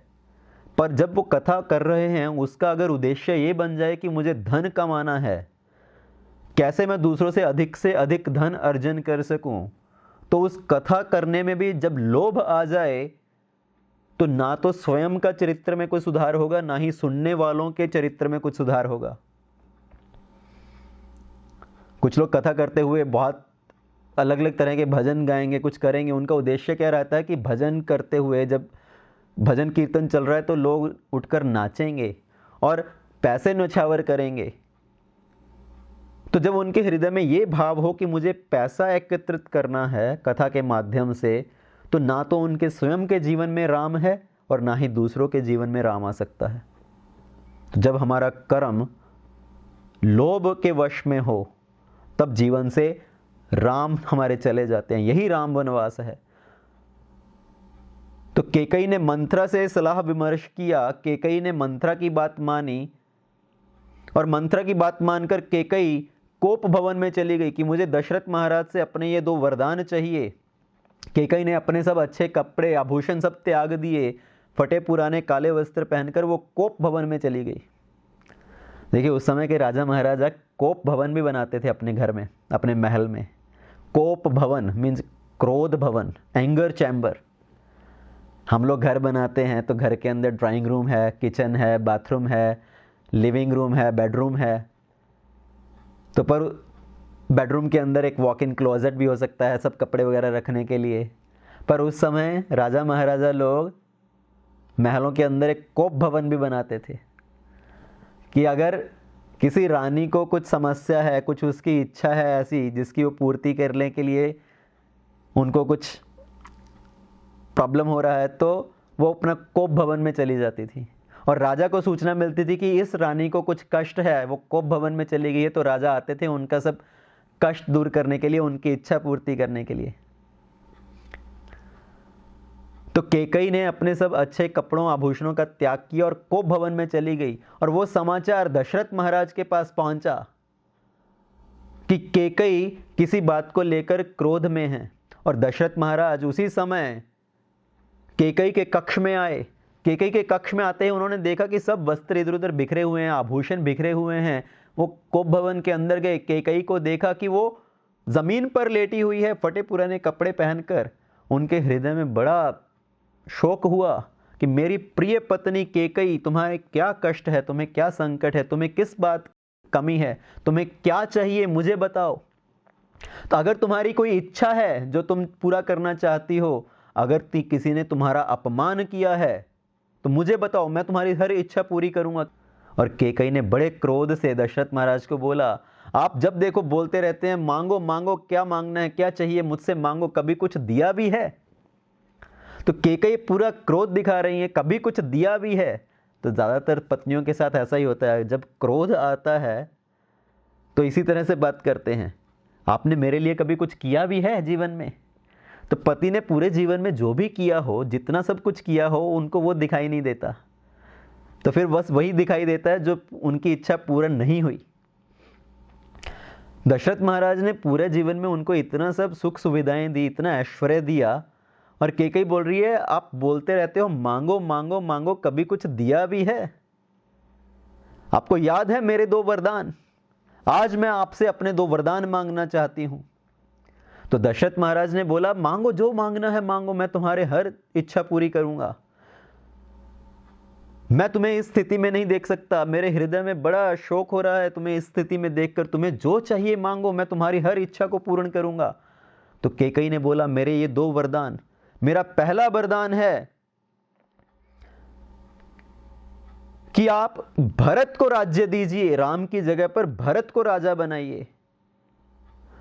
सुनहु प्राण प्रिय भावत जी का, देहु एक भर भरत हिटी का। मेरा पहला वरदान है कि आप भरत को राज्य दीजिए। दशरथ महाराज ने जैसे ही सुना कि भरत को राज्य दीजिए, दशरथ महाराज ने बोला, दिया, तुम्हारी इच्छा पूर्ण की। मैं तो ये सोचकर राम को राजा बना रहा था कि राम बड़ा पुत्र है, राम को किसी चीज की कुछ आशा नहीं है, वो राजा नहीं बनना चाहता, वो तो मेरी आज्ञा पालन करने के लिए राजा बन रहा था। राम को जब पता चलेगा कि मेरा छोटा भाई भरत राजा बनेगा तो राम को बहुत प्रसन्नता होगी। तुम्हारी पहला वचन पूरा किया, पहली इच्छा पूरी की, जल्दी से अपनी दूसरी इच्छा भी बताओ। मुझे अपने हृदय के ऊपर कंट्रोल नहीं हो रहा, मैं अपने आप पे ऊपर नियंत्रण नहीं कर पा रहा हूं, मुझसे मांगो तुम्हारी जो दूसरी इच्छा है। और कैकेयी ने अपनी दूसरी इच्छा बताई, तापस वेश विशेष उदासी, 14 वर्ष राम बनवासी। और जैसे ही कैकेयी ने ये बोला, दशरथ महाराज के ऊपर जैसे वज्रपात हो गया हो, जैसे बिजली गिरती है और एक पेड़ कटकर गिर जाता है, तो दशरथ महाराज अपने पैरों के ऊपर खड़े नहीं रह सकते, जैसे उनके पैरों के नीचे से जमीन खिसक गई हो। तापस वेश विशेष उदासी 14 वर्ष राम वनवासी। राम को 14 वर्ष के लिए वनवास दीजिए, तपस्वियों के वेश में राम 14 वर्ष के लिए वन में निवास करें। तो दशरथ महाराज को जैसे अपने कानों पर विश्वास नहीं हुआ कि कैकेयी क्या मांग रही है। क्या मैंने ठीक सुना? क्या तुमने यही बोला? कैकेयी ने बोला, आपने ठीक सुना है, मैं यही मांग रही हूं कि राम को 14 वर्ष के लिए वन में भेजिए। 14 वर्ष राम वनवासी, तापस वेश विशेष उदासी। ये उदासी का अर्थ क्या है? उदासी शब्द का अर्थ यहां पर सैडनेस नहीं है, जैसे हम बोलते हैं उदास होना। उदासी का अर्थ यहां पर है उदासीनता। किसी के हृदय में उदासीनता होना, इस संसार की हर वस्तु के प्रति उदासीनता होना। भगवत गीता में भगवान बताते हैं कि उदासीनता क्या है। अनपेक्षा शुचिर दक्षः उदासीनो गतव्यथः। ये वास्तव में उदासीनता का मतलब है। जिसके अंदर ये लक्षण हो वो उस उदासीन है। और जो व्यक्ति इस संसार में उदासीन है, उसकी जो सब व्यथा है, उनकी जो सब संकट है, मुसीबतें हैं, उनके जीवन में जो भी डिस्ट्रेस है, डिप्रेशन है, वो सब चले जाते हैं। गत व्यथा। तो ये 3 चीजें क्या हैं? अनपेक्षा, शुचिर, दक्षः। अनपेक्षा मतलब जिसके हृदय में किसी चीज को प्राप्त करने की कुछ इच्छा नहीं है। One who has no desires at all. शुचि जो बहुत पवित्र है, अंदर और बाहर से पवित्र है। और दक्ष मतलब जो एक्सपर्ट है। तो जिसके पास ये 3 गुण हैं, अनपेक्षा, शुचिर, दक्ष, वो व्यक्ति उदासीन है। वो हर चीजों से फ्री है, मुक्त है। और जो इन चीजों से मुक्त है, किसी के प्रति कोई आशंका नहीं है, ना ही उसके जीवन में कुछ प्राप्त करने की इच्छा है, ना ही कुछ खोने का भय है, ना ही कुछ लेमेंटेशन है, ना ही कुछ एक्सपेक्टेशन है, तो वो व्यक्ति उदासीन है। और जब उदासीन है तो क्या होगा? गत व्यथा। उनकी जो भी व्यथा है वो सब चली जाएगी। उनके जीवन में जो भी संकट मुसीबत है सब चली जाएंगी। तो राम जी तापस वेश बनाकर, तपस्वियों का वेश बनाकर 14 वर्ष के लिए वनवास को जाएं। दशरथ महाराज को अपने कानों के ऊपर विश्वास नहीं हुआ। उनको ऐसा प्रतीत हो रहा था जैसे उनके ऊपर कुछ वज्रपात हुआ हो। दशरथ महाराज बार बार बेहोश होकर नीचे गिर रहे हैं, फिर से होश आता है, फिर से उठते हैं, फिर से नीचे गिरते हैं कि तुम ये मुझसे क्या मांग रही हो? मुझसे ये मत मांगो। तुम्हारी पहली इच्छा मैंने पूर्ण की, भरत को राज्य दिया, पर राम को वनवास देने की बात मत करो। मैं राम से अलग होकर जीवित नहीं रह पाऊंगा। तुम्हें क्या लगता है कि राम अगर वन में चला जाएगा तो क्या मैं जीवित रह पाऊंगा? क्या कौशल्या जीवित रह पाएगी? क्या राम से बिछुड़कर कोई भी रह पाएगा? क्या लक्ष्मण रह पाएगा? क्या सीता रह पाएगी? क्या पूरी हमारी जो अयोध्या की प्रजा है, क्या वो राम के बिना रह पाएंगे? कैकेयी ने बोला, मुझे कुछ नहीं पता, आप अपना वचन पूरा कीजिए। रघुकुल रीत सदा चली आई, प्राण जाए पर वचन ना जाए। तो आप अपना वचन निभाइए। यही रघुकुल की मर्यादा है, यही रघुकुल की रीत है। दशरथ महाराज ने बोला, अगर तुम्हें अपना ये वचन पूरा करना ही है तो पहले एक काम करो, वो दीवार पर तलवार टंगी है, वो तलवार लेकर आओ और मेरा सर धड़ से अलग कर दो। मेरी मृत्यु के बाद तुम्हें जो करना है, तुम्हारे मन में जो आए वो करो। मुझे तो दोनों स्थिति में मरना ही मरना है। अभी अगर मैं अपना वचन पूरा नहीं करता हूं तो वो भी मेरे लिए मृत्यु के समान है, और अगर मैं अपना वचन पूरा करता हूं, राम को वन में भेजता हूं, तो राम से बिछड़कर भी मैं जीवित नहीं रह पाऊंगा। तो दोनों स्थितियों में मेरी तो मृत्यु निश्चित है। तो दशरथ महाराज बार बार अपने होश खो बैठते हैं, बेहोश होकर जमीन पर गिरते हैं, फिर से उठते हैं। कैकेयी को बहुत समझाने का प्रयत्न करते हैं, बहुत उसको प्रार्थना करते हैं, पर कैकेयी अपनी बात से टस से मस नहीं हुई। तो पूरी रात्रि ऐसे ही बीतने वाली है। सुमंत्र जी जो बाहर खड़े दशरथ महाराज के बाहर आने की प्रतीक्षा कर रहे हैं, जब बहुत समय तक दशरथ महाराज नहीं आए तो कैकेयी ने सुमंत्र जी को बुलाया और उनको ये समाचार दिया कि आप राम जी को यहाँ पर बुलाकर लेकर आइए। उनको संदेश दीजिए कि दशरथ महाराज ने, कैकेयी ने उनको कैकेयी के भवन में बुलाया है। तो सुमंत्र जी राम जी के पास गए सुबह सुबह उठकर राम जी स्नान करके तैयार हो रहे हैं राज्याभिषेक की तैयारी के लिए। उस समय सुमंत्र जी ने आकर राम जी को संदेश दिया कि दशरथ महाराज और कैकेयी माता ने आपको उनके भवन में बुलाया है। और जैसे ही ये समाचार आया तो पहले तो राम जी ने सुमंत्र जी को प्रणाम किया। सुमंत्र जी पूछ रहे हैं, आप मुझे क्यों प्रणाम कर रहे हैं, मैं तो आपका दास हूँ। राम जी ने कहा, आप मेरे लिए दास के समान नहीं हो, आप तो मेरे लिए पिता तुल्य हैं। आप मेरे पिताजी के सारथी, उनके मंत्री हैं, आप मेरे लिए पिता तुल्य हैं। और जब सीता को इस बात का समाचार पड़ा तो उनके हृदय में ये भावना आई कि इस समय इतनी सुबह राम जी को किस कार्य के लिए दशरथ जी ने, पिताजी ने अपने भवन में बुलाया है, कैकेयी माता के भवन में बुलाया है। राम जी उसी समय पर रथ के ऊपर सवार होकर कैकेयी के भवन में आए और जैसे ही कैकेयी के कमरे में प्रवेश किया, उनके कक्ष में अंदर आए, दशरथ महाराज को जब जमीन पर गिरे देखा तो राम जी भाग कर गए। दशरथ महाराज को उठाकर उनका सर अपनी गोद में रखा। पिताजी की ये स्थिति कैसे हुई, पिताजी की ये हालत क्यों हुई, क्या चिंता है जो पिताजी को सताए जा रही है। और दशरथ महाराज कुछ बोल नहीं पा रहे। तो राम जी ने कैकेयी से पूछा कि माता, मेरे पिता की ये स्थिति क्यों है, आप मुझे बताइए। मोह कहु मात तात दुख कारण, करो जतन जहि होए निवारण। आप मुझे पिताजी की इस अवस्था का कारण बताइए, मुझसे जो भी हो पाएगा मैं पिताजी की चिंता दूर करने का प्रयत्न करूंगा।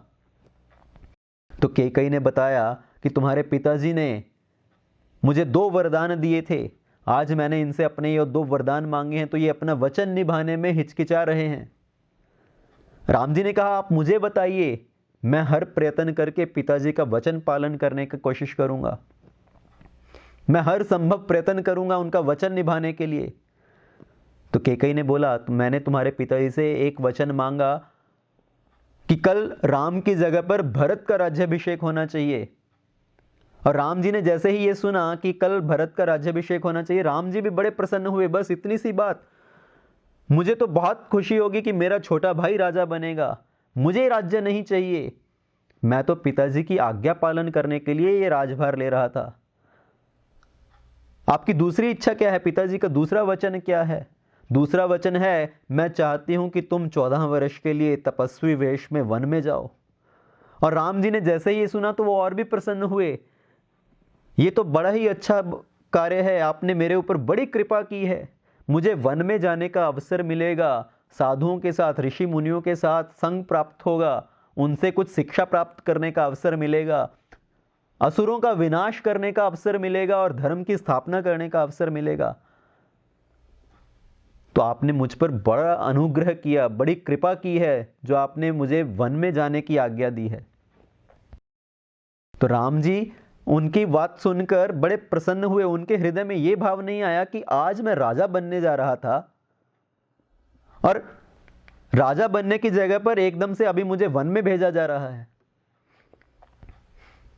तो ना तो उनको जब राजा बनने की बात पता चली, ना ही उनको कुछ अधिक प्रसन्नता हुई, और ना ही जब उनको वन में भेजे जाने की बात का पता चला तो ना ही उनको शोक हुआ, ना ही उनको दुख हुआ। राम जी आत्माराम हैं, उनको ना तो इस संसार में कुछ प्राप्त करने की इच्छा है, ना ही कुछ खोने का भय है। प्रसन्नताया न गताभिषेकात् स्थिरता न ममले वनवास दुखात् मुखाम्बुज श्री रघुनंदनस्य में सदास्तु सा मंजुल मंगल प्रदा। राम जी क्या हैं, वो रघुकुल के को आनंद देने वाले।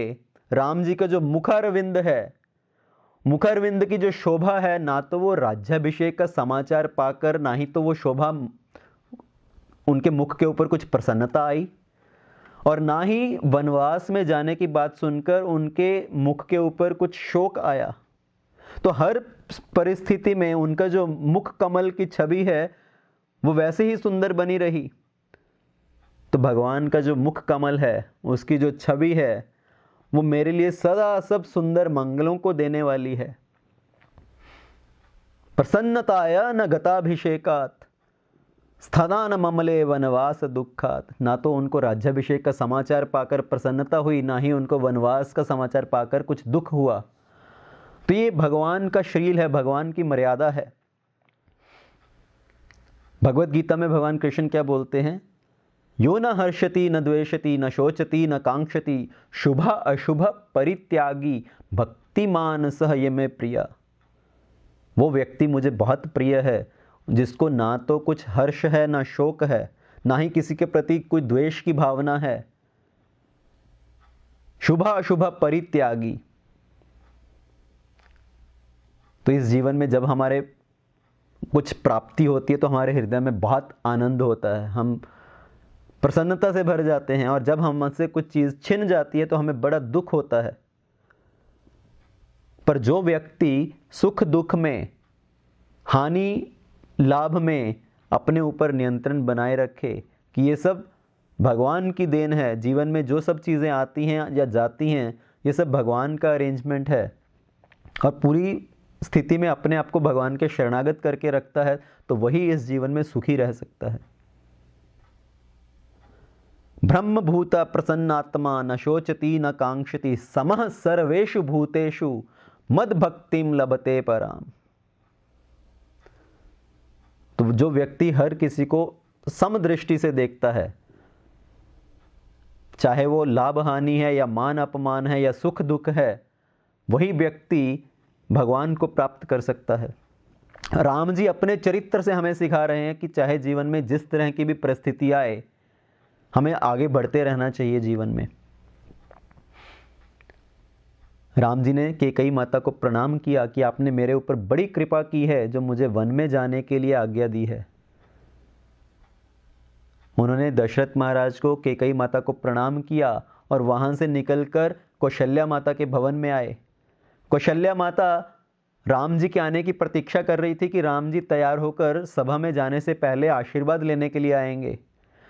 तो कौशल्या माता आरती की थाली सजाकर राम जी की प्रतीक्षा कर रही हैं। राम जी भवन में प्रवेश किया कि कौशल्या माता ने देखा कि राम जी अभी तक अच्छे से तैयार नहीं हुए राज्याभिषेक के लिए, क्या बात है।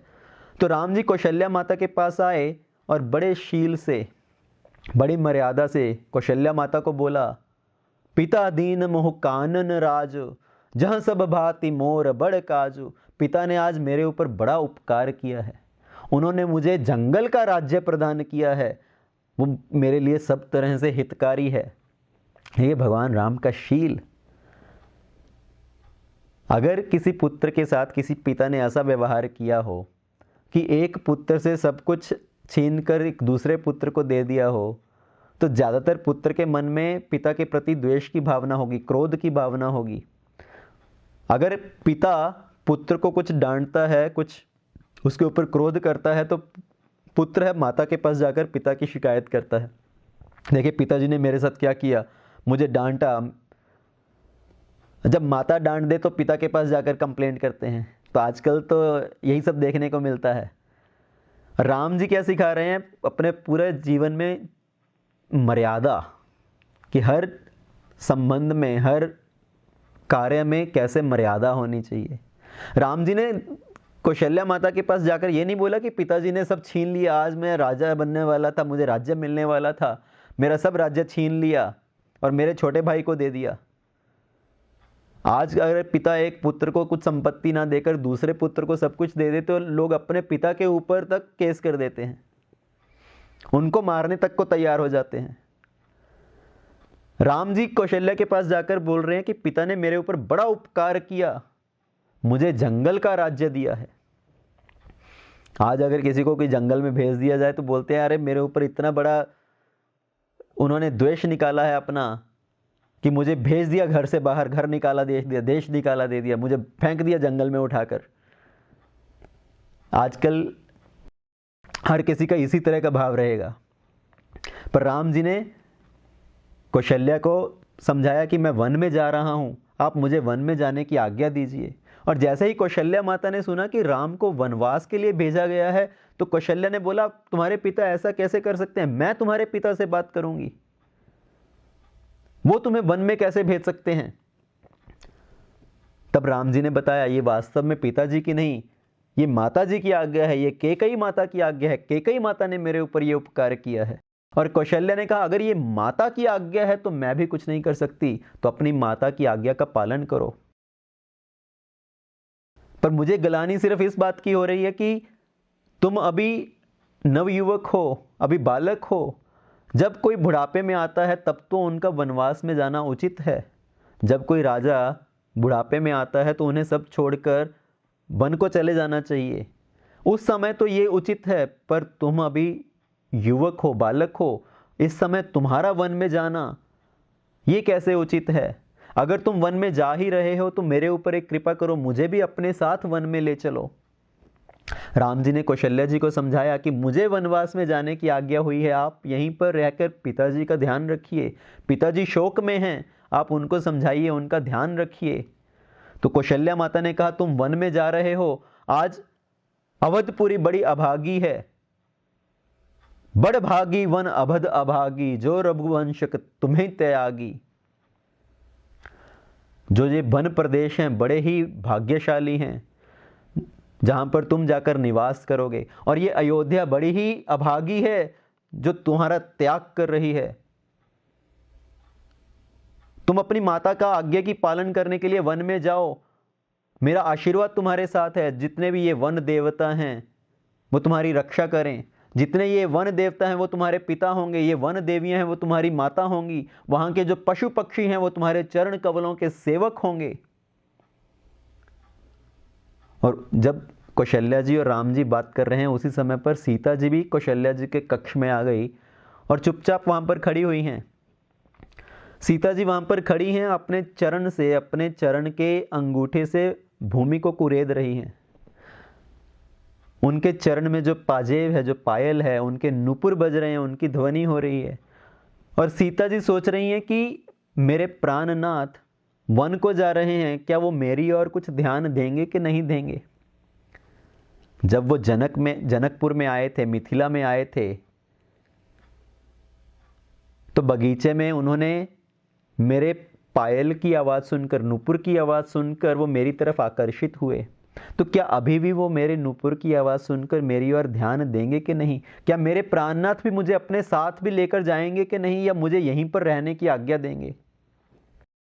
जैसे ही सीता जी वहां पर खड़ी, अपना मुख नीचे झुकाकर जमीन की ओर देखते हुए वहां पर चुपचाप खड़ी हैं, सीता माता ने भी, कौशल्या जी ने भी सीता की ओर देखा और उनके हृदय में यह गलानी हुई कि अगर सीता ने राम के साथ जाने की जिद की तो क्या होगा। सीता तो इतनी सुकुमारी है, वो वन के संकट कैसे झेल पाएगी। अति सुकुमारी देखिए कुलानी। तो कौशल्या जी को बड़ा शौक हुआ और सीता जी सोच रही है, मेरे जो जीवननाथ है, मेरे प्राणनाथ हैं, वो मुझे वन में चलने की आज्ञा देंगे कि नहीं? क्या मुझे ये पुण्य प्राप्त होगा? देखे किस पुण्यवान से उनका साथ होगा। मेरा शरीर और प्राण दोनों राम जी के साथ जाएंगे, या सिर्फ मेरे प्राण राम जी के साथ जाएंगे और शरीर यहीं पर रहेगा। चारु चरण नख लेखति धरणी, नुपुर मुखुर मधुर कभी बरणी। तो उनके जो नुपुर की आवाज है उससे वो राम जी का ध्यान अपनी ओर आकर्षित कर रही हैं। राम जी ने भी सीता जी की ओर देखा और सीता जी को बोला कि मैं वन में जा रहा हूं, आप यहीं पर रहिए। कौशल्या जी भी बोल रही हैं कि सीता जी को यहीं पर रहना चाहिए, महल के अंदर रहना चाहिए। सीता इतनी सुकुमारी है, आज तक सीता ने अपने चरण भूमि पर नहीं रखे। सीता के पांव हमेशा पुष्पों के बिछौने पर रहे हैं। सीता ने कभी भी अपने पांव कठोर जमीन पर नहीं रखे। वन में तो इतना कांटेदार भूमि है, इतने कंटीले पथरीले मार्ग हैं, सीता वन के संकट कैसे सहन कर पाएगी। और सीता अपनी सास ससुर की बहुत प्यारी है। तातु सुनुह सी अति सुकुमारी, सास ससुर परिजन ही प्यारी। हे राम, सीता तो हमारे लिए बहुत प्रिय है, तुम सीता को यहीं रहने की आज्ञा दो। और राम जी ने भी सोचा कि माता जी ठीक कह रही हैं, सीता तो बहुत सुकुमारी है, वो वन के संकट कैसे सहन कर पाएगी। और सीता जी ने बोला, प्रभु आपकी माता जी मुझे बोल रही है कि मैं सुकुमारी हूं, पर मेरी माता ने भी आपके लिए यही बोला था कि राम जी इतने सुकुमार हैं। तुम्हारी माता ने मेरे बारे में कब बोला कि मैं सुकुमार हूं? जब आप धनुष भंग करने के लिए आगे बढ़ रहे थे तो मेरी माता सुनैना ने भी यही बोला था कि राम जी इतने सुकुमार हैं, ये जनक महाराज की बुद्धि को क्या हुआ, ये इस बालक को रोकते क्यों नहीं।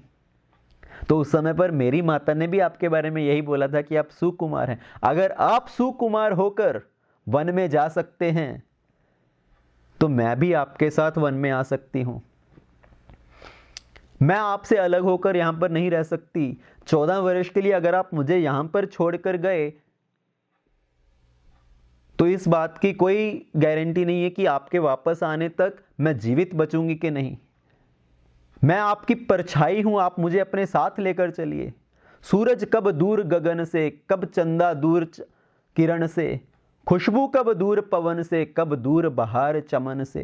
क्या कभी सूरज गगन से अलग हुआ है? क्या कभी चंदा अपनी चांदनी से अलग हुआ है? क्या कभी खुशबू वायु से अलग हुई है? तो मैं आपसे अलग होकर कैसे रह सकती हूँ? आप मुझे अपने साथ लेकर चलिए, मुझे आपकी सेवा करने का अवसर दीजिए। आप मुझसे, मेरा जो सौभाग्य है आपकी सेवा करने का, मुझे उससे वंचित मत कीजिए। जब सीता जी ने बहुत अनुनय विनय किया तो राम जी ने उनको अनुमति दी अपने साथ वन में चलने की। ये सीता जी यहाँ पर क्या सिखा रही हैं कि जो भी परिस्थिति हो, पत्नी को अपने पति का साथ देना चाहिए। पत्नी को किसी भी परिस्थिति में अपने पति का साथ नहीं छोड़ना चाहिए, चाहे वो सुख का समय है, चाहे वो दुख का समय है। सीता जी ने ये नहीं बोला कि आप 14 वर्ष के लिए वन में जा रहे हैं तो मैं यहाँ पर रहकर क्या करूँगी, मैं अपने पिता के घर में चली जाती हूँ, जब 14 वर्ष बाद आप वनवास से वापस आओगे तो मुझे एक पत्र भेज देना, मैं आप जनकपुर से अयोध्या में वापस आ जाऊँगी। आजकल की परिस्थिति में क्या होता है, अगर पति अपनी पत्नी की सब इच्छाएं, उसकी सब ज़रूरतें पूरी ना कर पाए तो उनके अंदर झगड़ा और यहाँ तक कि डिवोर्स, तलाक तक की बात आ जाती है कि मैं तो आपका घर छोड़कर जा रही हूँ, मैं अपने पिता के घर जा रही हूँ, या मैं अपना इंडिपेंडेंस चाहती हूँ। तो बात बात में आजकल झगड़ा होता है और डिवोर्स, हर छोटी छोटी चीज़ पे आजकल डिवोर्स हो जाता है। पहले विवाह होता था सब परिवार के सदस्यों के सामने, सब रिश्तेदारों मित्रजनों के सामने, और खास करके अग्निदेव के सामने। अग्नि को साक्षी मानकर विवाह किया जाता था, तो ये शपथ ली जाती थी कि हम एक दूसरे का हर परिस्थिति में साथ देंगे, और वो शादी पूरे जीवन भर तक चलती थी। लोग अपना वचन निभाते थे। आजकल ना तो रिश्तेदारों के सामने विवाह होता है, ना परिवार के लोगों के सामने। आजकल तो ज़्यादातर लोग भागकर शादी कर लेते हैं, कोर्ट में कागज़ के ऊपर साइन करके। तो जब शादी, ना तो अग्नि है, ना अग्नि साक्षी है, ना रिश्तेदार मित्रजन साक्षी हैं, और कागज़ के ऊपर हस्ताक्षर करके विवाह हुआ, तो वो शादी भी कागज़ की तरह पतली है।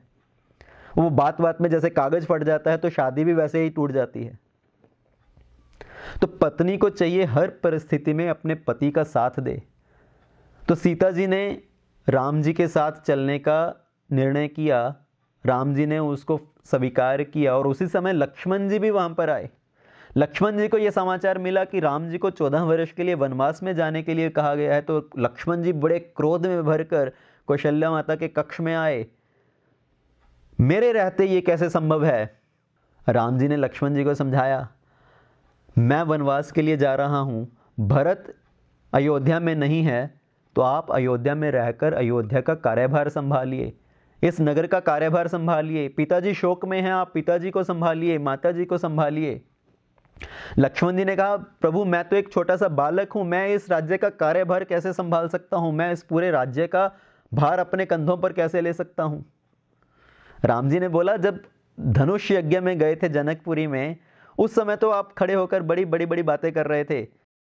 मैं इस धनुष को उठाकर 100 योजन तक भाग सकता हूँ, मैं पूरे पृथ्वी को उठाकर गेंद की तरह धरती पे पटक सकता हूँ, पूरे ब्रह्मांड को उठाकर पटक सकता हूँ, और आज आप बोल रहे हैं कि मैं इस राज्य का कार्यभार कैसे संभालूंगा, इस राज्य को कैसे संभालूंगा। तो लक्ष्मण जी ने कहा, प्रभु मैंने बोला था उस समय, पर उसके बाद आप ही ने तो बोला कि मैं तो एक छोटा सा बालक हूँ। जब परशुराम जी वहाँ पर आए क्रोध में, परशुराम जी के साथ वाद विवाद हुआ, तो आपने मेरा बचाव करते हुए बोला था कि परशुराम जी इसको क्षमा कीजिए, ये तो एक छोटा सा बालक है। और कितना छोटा बालक? ऐसा छोटा बालक जिसके मुख पर अभी भी माता का दूध लगा हुआ है। तो आप ही ने तो बोला था मैं तो छोटा सा बालक हूँ, प्रभु मुझे आप इतना बड़ा कार्यभार मत दीजिए, मुझे वन में चलने की आज्ञा दीजिए आपके साथ। मैं आपके बिना नहीं रह पाऊंगा, आप मेरे लिए, आप ही मेरे पिता हो, आप ही माता हो, आप ही मेरे बंधु हो, आप ही मेरे लिए सब कुछ हो। जब लक्ष्मण जी ने इस तरह से बोला गुरु पिता मात न जानहु काहू, मैं किसी माता पिता गुरु को नहीं जानता, आप ही मेरे लिए सब कुछ हो। मोरे सबही एक तुम स्वामी, दीन बंधु उर अंतर जामी। मैं और कोई रिश्ता नाता नहीं मानता, मेरे लिए आप ही सब कुछ हो, मुझे आप अपने साथ वन में लेके जाने की आज्ञा दीजिए। जब लक्ष्मण जी ने ऐसा बोला, जिद की, तो राम जी ने बोला ठीक है, अगर आप मेरे साथ वन में जाना चाहते हो तो आप अपनी माता से आज्ञा लेकर आइए। लक्ष्मण जी ने जैसे ही सुना, वो तुरंत कक्ष से बाहर चले गए अपनी माता सुमित्रा से आज्ञा लेने के लिए। और राम जी अपने हृदय में सोच रहे हैं, देखिए लक्ष्मण जी अभी अभी तो ये बोल रहे थे कि मैं और कोई नाता नहीं जानता, मेरे लिए आप ही माता पिता हो, और जब मैंने बोला माता की आज्ञा लेकर आओ तो तुरंत चले गए। तो लक्ष्मण जी यहाँ पर क्या संकेत दे रहे हैं, हमें ये सिखा रहे हैं कि हम भी बहुत बार भगवान को ऐसा ही बोलते हैं, तन मन धन सब तेरा, तेरा तुझको अर्पण, क्या लागे मेरा। हम जोश में आकर भगवान को बोलते हैं मेरा सब कुछ आप ही का है, मेरा ये तन धन मन सब आप ही की सेवा में है। पर जब भगवान की सेवा करने का अवसर आता है तो हम पीछे हट जाते हैं। हम बोलते हैं मेरा सर धन संपत्ति आपके लिए है, पर कोई जब आ जाए हमसे कुछ दान मांगने के लिए कि मंदिर के लिए कुछ दान चाहिए, भगवान की सेवा के लिए दान चाहिए, कुछ हम बड़ा फेस्टिवल सेलिब्रेट कर रहे हैं, भगवान का जन्माष्टमी रामनवमी फेस्टिवल सेलिब्रेट कर रहे हैं, कुछ दान दीजिए, तो हम सोचते हैं मैं कैसे दान दूं, मेरे पास तो कुछ है ही नहीं। मैंने अगर दान दे दिया तो मैं अपने बच्चों की पढ़ाई के लिए कैसे सेविंग करूंगा, मैं घर बनाने के लिए कैसे सेविंग करूंगा, मैं छुट्टी पर जाने के लिए कैसे सेविंग करूंगा। तो उस समय पर हमारे अंदर ये सब तरह के भाव आते हैं। तो ये सब मुख से बोलने की बात नहीं है कि तन मन धन सब तेरा, उसको हमें वास्तव में अपने जीवन में धारण करना है कि कैसे हमें सब कुछ भगवान की सेवा में अर्पण करना है। तो लक्ष्मण जी उसी समय सुमित्रा के पास गए उनकी आज्ञा लेने के लिए। सुमित्रा माता के पास जाकर लक्ष्मण जी ने बताया कि भैया राम 14 वर्ष के लिए वनवास जा रहे हैं और मैं उनकी सेवा करने के लिए वन में जाना चाहता हूं, आप मुझे आज्ञा दीजिए। राम जी ने मुझे कहा कि माता की आज्ञा लेकर आओ। जैसे ही सुमित्रा माता ने सुना कि राम जी ने कहा माता की आज्ञा लेकर आओ, तो सुमित्रा माता ने लक्ष्मण को डांटा। राम जी ने बोला था माता की आज्ञा लेकर आओ, तो उसी समय तुम्हें सीता जी की आज्ञा लेनी चाहिए थी। तात तुम्हारी मात वे देही, पिता राम सब भांत स्नेही। हे पुत्र, तुम्हारी माता वास्तव में जानकी जी तुम्हारी माता हैं और राम जी ही तुम्हारे पिता हैं। तो जब राम जी ने तुम्हें कहा माता की आज्ञा लो, तो तुम्हें सीता जी की आज्ञा लेनी चाहिए थी। लक्ष्मण जी के मन में भी आया, हाँ मैंने तो स्वयं उनको यही बोला था कि आप ही मेरे लिए माता हैं, आप ही पिता हैं, आप ही मेरे बंधु हैं, गलती तो मुझसे हो गई, अभी मुझे क्या करना चाहिए। सुमित्रा जी ने कहा तुम्हारा अयोध्या में कोई काम नहीं, जहां पर राम है वहीं तुम्हारे लिए अयोध्या है। अवध तहां जहां राम निवासु, तहीं दिवस जहां भानु प्रकाशु। जैसे जहां पर सूर्य है वहीं पर दिवस है, वहीं पर दिन है, वहीं पर प्रकाश है, उसी तरह से जहां पर भी राम निवास करेंगे वहीं पर अयोध्या है। जो पे सिय राम वन जाही, अवध तुम्हारा काज कछु नाही।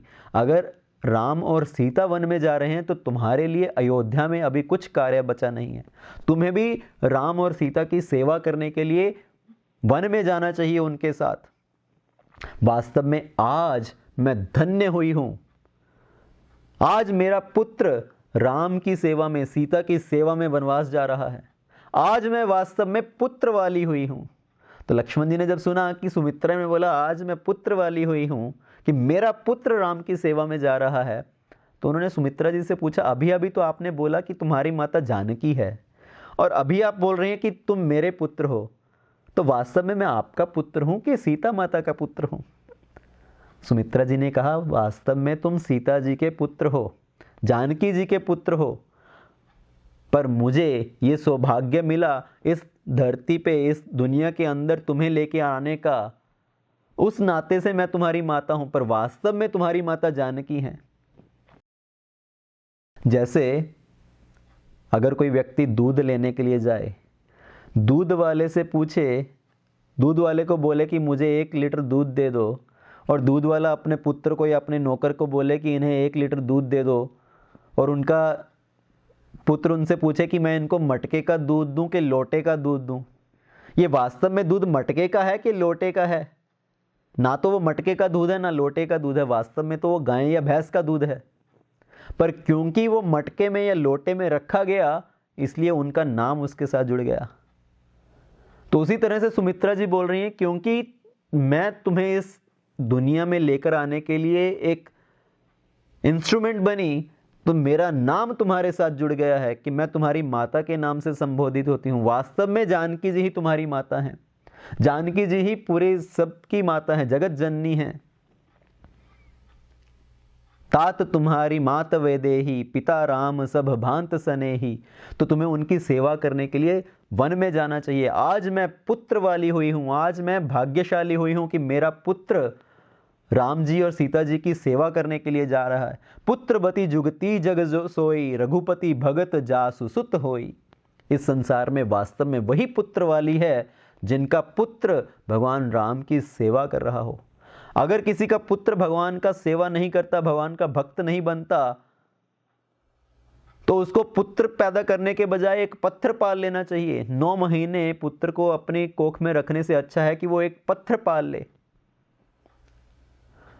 उस स्त्री को तो बांझ ही रहना चाहिए।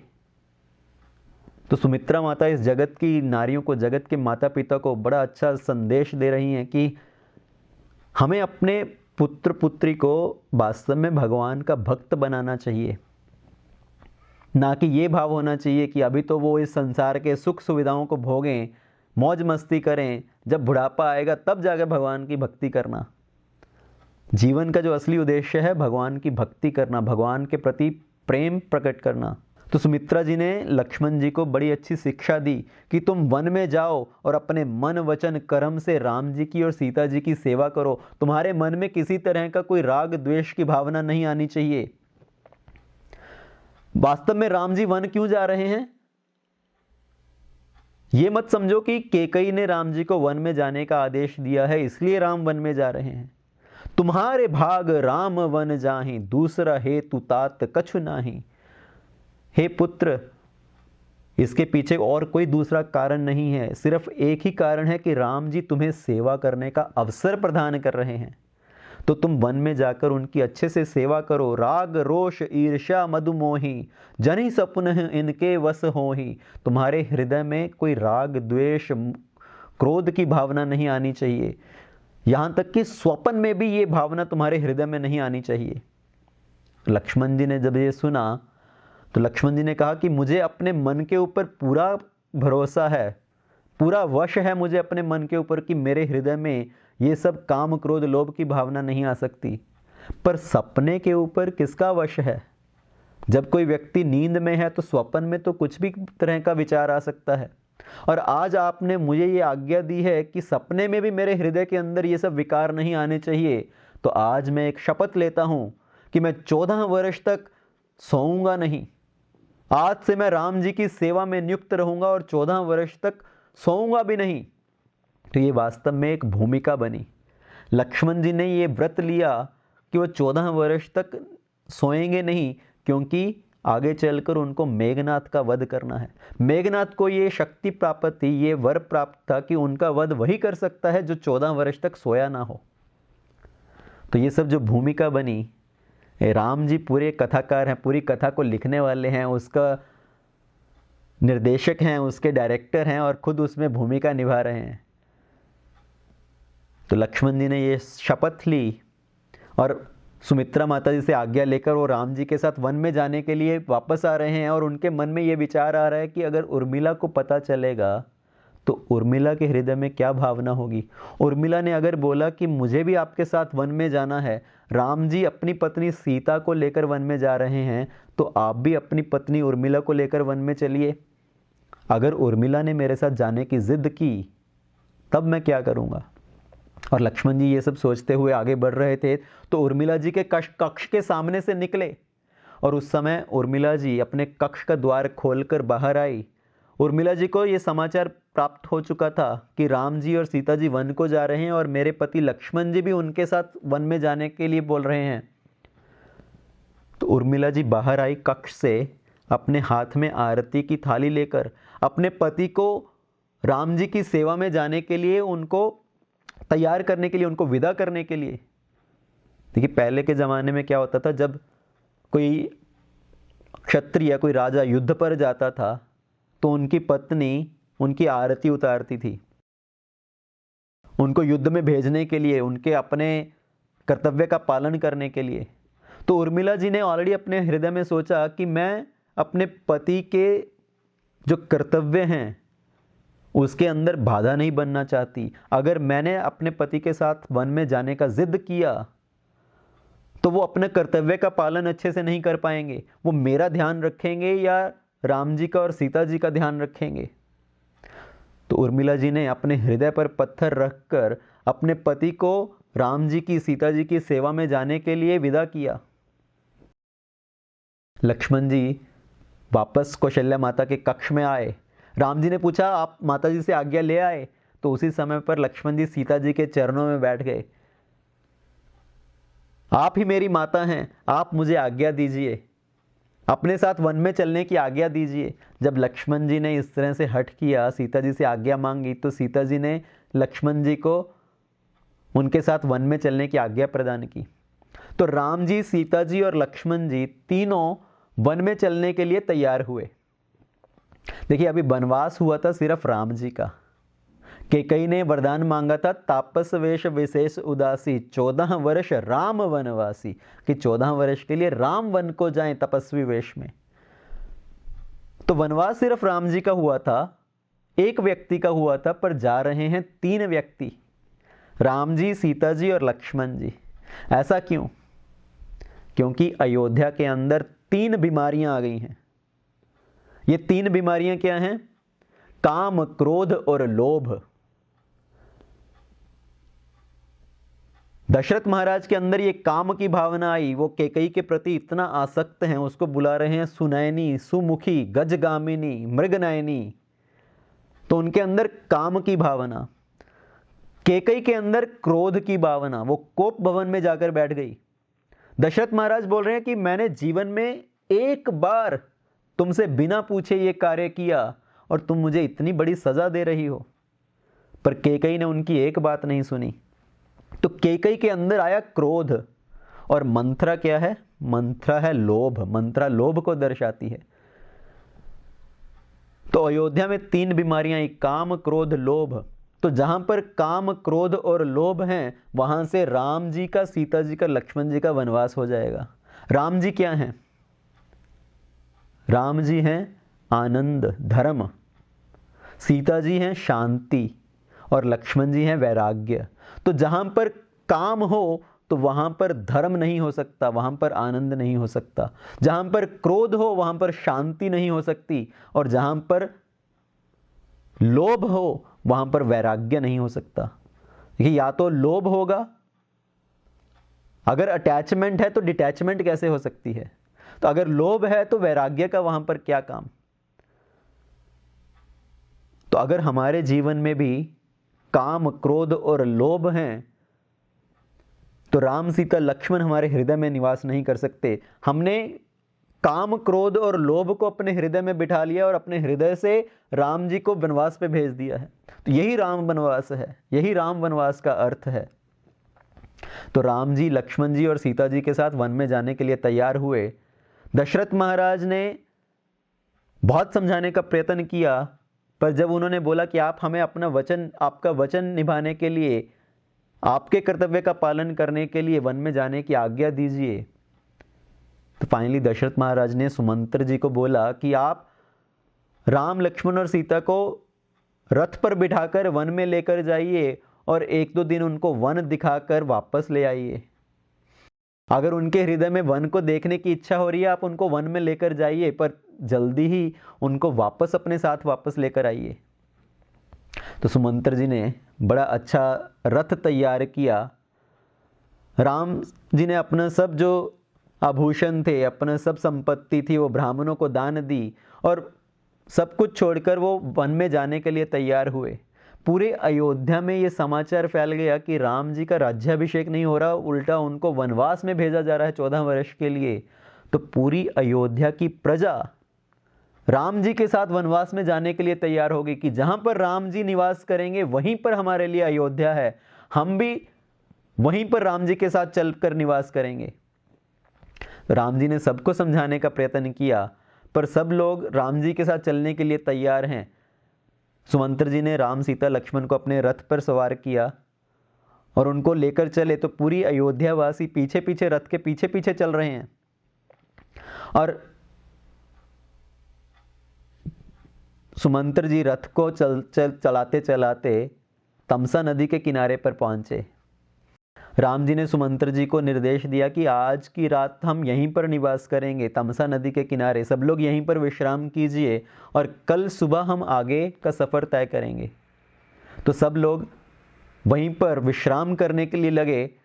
सब लोगों को वहाँ पर नींद आ गई। राम जी रात्रि में उठे, आधी रात्रि में उठे और सुमंत्र जी को निर्देश दिया कि हमें इसी समय यहाँ से आगे चले जाना चाहिए। जब सब अयोध्यावासी यहाँ पर सो रहे हैं तो हमें आगे बढ़ जाना चाहिए। और सुमंत्र जी को निर्देश दिया कि आप रथ को ऐसे चलाइए, इतनी कुशलता से रथ को चलाइए कि कोई आवाज़ ना हो, और रथ के जो पहिए हैं वो ऐसे ऐसे सब दिशा में जाएं कि किसी को कुछ आभास ना हो कि रथ किस दिशा में गया, ताकि ये लोग हमारे पीछे ना आ सकें। तो सब लोगों को रात्रि में वहीं पर विश्राम करते हुए छोड़कर, सबको वहीं पर सोते हुए छोड़कर राम जी वहां से आगे चले गए। अयोध्यावासी राम जी के साथ आए थे अयोध्या से, पर उन्होंने राम जी को खो दिया। क्यों? सब लोग सो गए और राम जी खो गए। तो हमारे जीवन से भी राम जी क्यों खो जाते हैं? हम अपने जीवन से राम जी को क्यों खो देते हैं, भगवान राम को? दो कारणों से। किसी की निंदा, जब हमारे जीवन में निंदा है और निद्रा है, ये दो कारणों से हम राम जी को खो देते हैं। अगर कोई व्यक्ति दूसरों की निंदा करता है या दूसरों की निंदा सुनने का बड़ा उत्सुक है, तो उसके जीवन में राम जी नहीं हो सकते। और दूसरी चीज़ है कि अगर हम सोए रहें तब राम जी हमारे जीवन से खो जाएंगे। तो अयोध्यावासी सो गए तो राम जी खो गए। अगर हमें राम जी को प्राप्त करना है तो हमें नींद से जाग जाना चाहिए। अभी नींद से जागने का वास्तविक अर्थ क्या है? नींद से जागने का वास्तविक अर्थ ये नहीं है कि हमें सुबह उठ जाना चाहिए।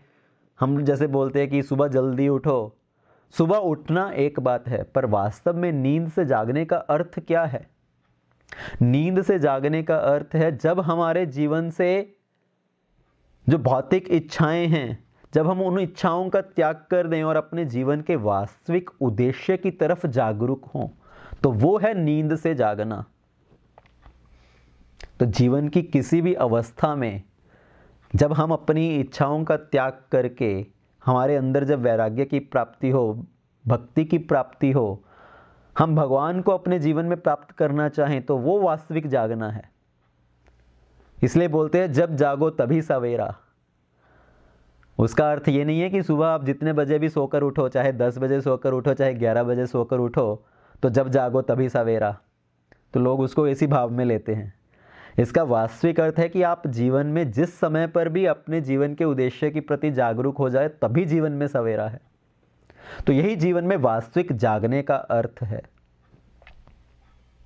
वास्तविक जागने का अर्थ है जब हम भगवान के नाम का जप करने लगें। तेही समय भविष्य जागा, राम राम तेही सुमिरन कीन्हा। भविष्य जी जब उठे, हनुमान जी को जब देखा, कि हनुमान जी ने देखा भविष्य जी को यहाँ पर सज्जन पुरुष रहते हैं और वो उठकर भगवान राम के नाम का जप करने लगे, तो उनके हृदय में इस बात की पुष्टि हुई कि यहाँ पर अवश्य ही कोई सज्जन पुरुष रहता है जो जाग गया है। वास्तव में जागने का अर्थ है भगवान के नामों का गुणगान करना, भगवान के नाम का जप करना। बहुत सारे लोग सुबह जल्दी उठ जाते हैं, पर उनका अलग अलग कारण रहता है उठने का। कुछ लोग का कारण रहता है सुबह उठने का, सुबह उठते ही अपना कंप्यूटर खोलेंगे और अपना बैंक अकाउंट खोलेंगे, देखेंगे उसमें कितना पैसा आया है, उनके स्टॉक्स का वैल्यू क्या है। तो ये उनका कारण रहता है सुबह उठकर चेक करने का। कुछ लोग सुबह जल्दी उठते हैं व्यायाम करने के लिए कि हमें अपने शरीर को तंदुरुस्त रखना है, हृष्ट पुष्ट रखना है। कुछ लोग सुबह जल्दी उठ जाते हैं अपना दिन की कार्य आरंभ करने के लिए, दिनचर्या आरंभ करने के लिए, अपना व्यवसाय आरंभ करने के लिए। हम तो यहाँ तक देखते हैं कि लोग सुबह 6 बजे उठकर अपने काम धंधे पर जा रहे होते हैं। बुढ़ापे में भी कोई व्यक्ति 80 साल की उम्र में भी है और सुबह 6 बजे उठकर जा रहा है दुकान की तरफ, उनको पूछो आप सुबह सुबह कहाँ जा रहे हैं? बेटा दुकान खोलने जा रहा हूँ। इस उम्र में भी आप जाकर दुकान खोलेंगे? अरे हम नहीं खोलेंगे तो कौन खोलेगा? तो कब्र में टांगे हैं पर अभी भी व्यवसाय की चिंता है, पैसा कमाने की चिंता है। तो जागने का अर्थ है जब हम अपने जीवन के उद्देश्य के प्रति जागरूक हो जाएं, जब हम भगवान के नाम का जप करने लगें, वो जीवन में वास्तविक जागना है। और हम भगवान के प्रति कैसे जागरूक रह सकते हैं? भगवान के प्रति जागरूक होने के लिए, भगवान के प्रति अपना आकर्षण बढ़ाने के लिए सबसे पहली चीज़ तो इस प्रकृति को देखकर, इसकी सुंदरता को देखकर इसको बनाने वाले के प्रति आकर्षण होना। ये देखना कि इस प्रकृति में, इस संसार में कितनी सुंदर सुंदर चीज़ें हैं। ये पर्वत, ये झरने, ये पेड़, ये वृक्ष, ये फूल, ये पशु पक्षी, जो इतनी सब वैरायटी है, ये किसने बनाया? ये सूरज, ये चंद्रमा, ये तारे, ये आकाश, इस पूरे आकाश में ये सड़क किसने निर्माण की जहां पर सूरज चलते हुए एक दिशा से दूसरी दिशा में जा रहा है? इस प्रकृति को बनाने वाला भी तो कोई होगा। जब ये प्रकृति इतनी सुंदर है तो उस प्रकृति को बनाने वाला कितना सुंदर होगा। तो इस प्रकृति की सुंदरता को देखकर भगवान के साथ जुड़ना, भगवान को समझना, तो इस माध्यम से हम भगवान को समझ सकते हैं। दूसरा चीज़, भगवान को समझने के लिए, भगवान के प्रति अपना आकर्षण बढ़ाने के लिए भगवान के नाम का जप करना। भगवान का नाम पूर्ण रूप से पवित्र है। भगवान का नाम भगवान से अभिन्न है। अभिन्नत्वाम नाम नामिनो, भगवान के नाम में और भगवान में कोई भेद नहीं है, वो पूरी तरह से पवित्र है। तो भगवान के नाम का जप करने से हम भगवान के प्रति जागरूक हो सकते हैं। भगवान का नाम क्या है? वास्तव में एक चौकीदार के समान है। जैसे एक चौकीदार अपना डंडा खड़काते हुए आवाज़ करता है, जागते रहो, जागते रहो। तो उसी तरह से भगवान का नाम जो है वो हमें अपने जीवन के उद्देश्य के प्रति जगाए रखता है, भगवान के प्रति हमें आकर्षण बढ़ाने में सहायता करता है। और क्या माध्यम है जिससे हम भगवान के प्रति जागरूक हो सकते हैं? वो है भगवान की कथा का श्रवण करना। अगर हम भगवान की कथा का श्रवण करें, जैसे जैसे हम भगवान की कथा का श्रवण करते हैं तो भगवान की लीलाओं के प्रति, भगवान के गुण के प्रति हमारा आकर्षण बढ़ता जाता है। और एक और माध्यम है भगवान से जुड़ने का, भगवान के विग्रह की सेवा करना। अपने घर में भगवान का विग्रह रखिए, भगवान की मूर्ति नहीं है तो भगवान की फ़ोटो, और उसको पूजा करना, अर्चना वंदना करना, भगवान को नैवेद्य चढ़ाना, भोग लगाना। तो जब हम भगवान की सेवा करते हैं उनके अर्च विग्रह के माध्यम से, तब भी हम भगवान से जुड़ सकते हैं, भगवान के प्रति जागरूक रहते हैं। तो इन सब साधनों से हम भगवान को समझ सकते हैं, भगवान के प्रति अपना आकर्षण बढ़ा सकते हैं। पर अगर हमारे जीवन में निंदा है दूसरों के प्रति और हम अपने जीवन के उद्देश्य के प्रति जागरूक नहीं हैं, तो हम भगवान को खो देते हैं। अयोध्यावासी सो गए और भगवान खो गए। राम जी सबको वहीं पर सोता हुआ छोड़कर आगे चले गए। तो सुमंत्र जी रथ को चलाते हुए आगे बढ़े तो वो एक नगर में पहुंचे, एक छोटे से कस्बे में पहुंचे जो था श्रृंगवेरपुर, निषाद राज गुह का राज्य। ये निषाद राज गुह भगवान राम के मित्र हैं, वशिष्ठ ऋषि जी के आश्रम में रहते थे, उनके साथ पढ़ते थे। और जैसे ही निषाद राज गुह को ये समाचार मिला कि राम जी इसी तरफ आ रहे हैं, उन्होंने अपने पूरे नगरवासियों को संकेत दिया कि उनके स्वागत करने के लिए आप सब चीज़ों का प्रबंध कीजिए, अच्छे अच्छे व्यंजन बनाइए, उनकी सुविधा के लिए सब चीज़ों का प्रबंध किया जाए। और जैसे ही राम जी का रथ वहाँ पर पहुँचा, निषाद राज आगे आए उनका स्वागत करने के लिए। दूर से वो राम जी को प्रणाम कर रहे हैं। राम जी ने जब निषाद राज गुह को देखा दूर से प्रणाम करते हुए, उनके पास गए और उनका आलिंगन किया। निषाद राज गुह सोच रहे थे राम जी बड़े कुल के हैं, राजा के पुत्र हैं, मैं छोटी जाति का हूं, मैं नीच हूं, मैं राम जी के पास कैसे जा सकता हूं, उनका स्पर्श कैसे कर सकता हूं। पर राम जी ने इन सब चीज़ों का ध्यान न देते हुए गुह को अपने हृदय से लगाया, उनका आलिंगन किया। भगवान इन सब जात पात, ऊंच नीच, इन सब चीज़ों को नहीं मानते। भगवत गीता में भी भगवान बोलते हैं कि मैंने ये जो विभाजन किया है वो गुण और कर्म के आधार पर है, वो कभी भी जन्म के आधार पर नहीं है। आजकल संसार में लोग दूसरों के प्रति नफरत फैलाते हैं, ये जाति पाति के नाम पर, ऊंच नीच के नाम पर लोगों को भड़काया जाता है कि आप नीच जाति के हो, तो जो ऊंची जाति के ब्राह्मण लोग हैं वो आपको अछूत मानते हैं कि आपका स्पर्श नहीं कर सकते, आपका मुख नहीं देख सकते। और कुछ लोग अपने पॉलिटिकल रीज़न से, अपनी राजनीति खेलने के लिए लोगों को इस तरह से उकसाते हैं, उनमें फूट डालने के लिए, उनमें मतभेद करने के लिए। पर रामायण हमें क्या सिखाती है? रामायण सिखाती है जीवन के मूल्य। भगवान राम अपने चरित्र से, अपनी मर्यादा से सिखा रहे हैं कि हर संबंधों के साथ किस तरह का व्यवहार करना चाहिए। पर राम जी अपने चरित्र से सब कुछ अच्छे से सिखा रहे हैं। हमारे जो शास्त्र हैं उनका एक लक्ष्य है कि जीवन के मूल्य क्या हैं। भगवत गीता हमें जीवन जीना सिखाती है कि अगर हमें वास्तव में अपने जीवन का उद्देश्य पूर्ण करना है, वास्तव में अगर हमें जीवन को मूल्यवान बनाना है, उसके मूल्य को समझना है, तो भगवत गीता पढ़नी चाहिए। भागवत सिखाता है मरने की कला।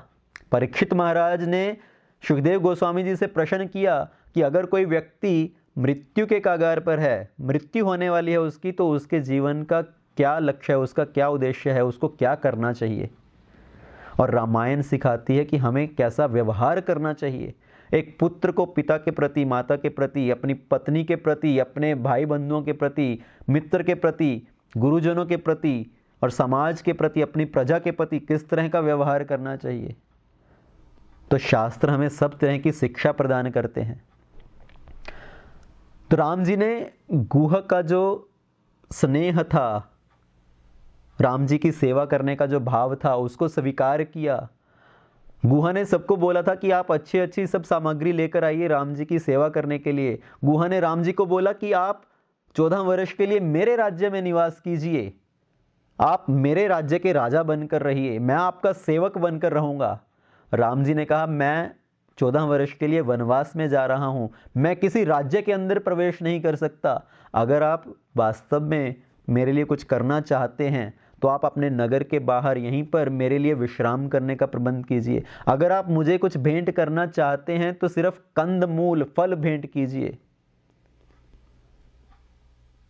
तो गुहा ने राम जी को सेवा करने के लिए, उनके विश्राम करने के लिए वहीं पर कुशाग्रास का आसन बिछाया, जहां पर राम जी और सीता जी विश्राम कर सकें।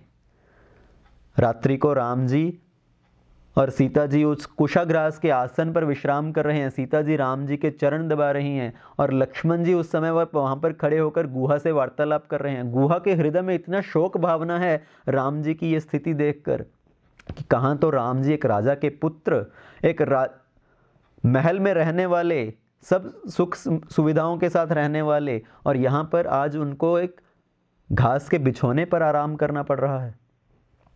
ये विधि का कैसा विधान है? ये जीवन में सब दुख क्यों आते हैं? और लक्ष्मण जी ने कहा भैया ये तो समय समय की बात है, ये तो अपने अपने कर्मों का फल है। गुहा ने कहा कर्मों का फल? भगवान के लिए भी कर्मों का फल? लक्ष्मण जी ने कहा राम जी के लिए कर्मों का फल नहीं है, ये हमारे लिए कर्मों का फल है। राम जी को चाहे बिछौना घास का हो या महल के अंदर बिस्तर हो, उनको किसी चीज से कुछ फर्क नहीं पड़ता। राम जी तो आत्मा राम है, ना तो उनके अंदर किसी चीज को प्राप्त करने की भावना है, ना ही कुछ छूट जाने का भय है, ना ही किसी वस्तु के छिन जाने से शोक है। हमारे हृदय में ये शोक की भावना आ रही है, ये हमारे कर्मों का फल है।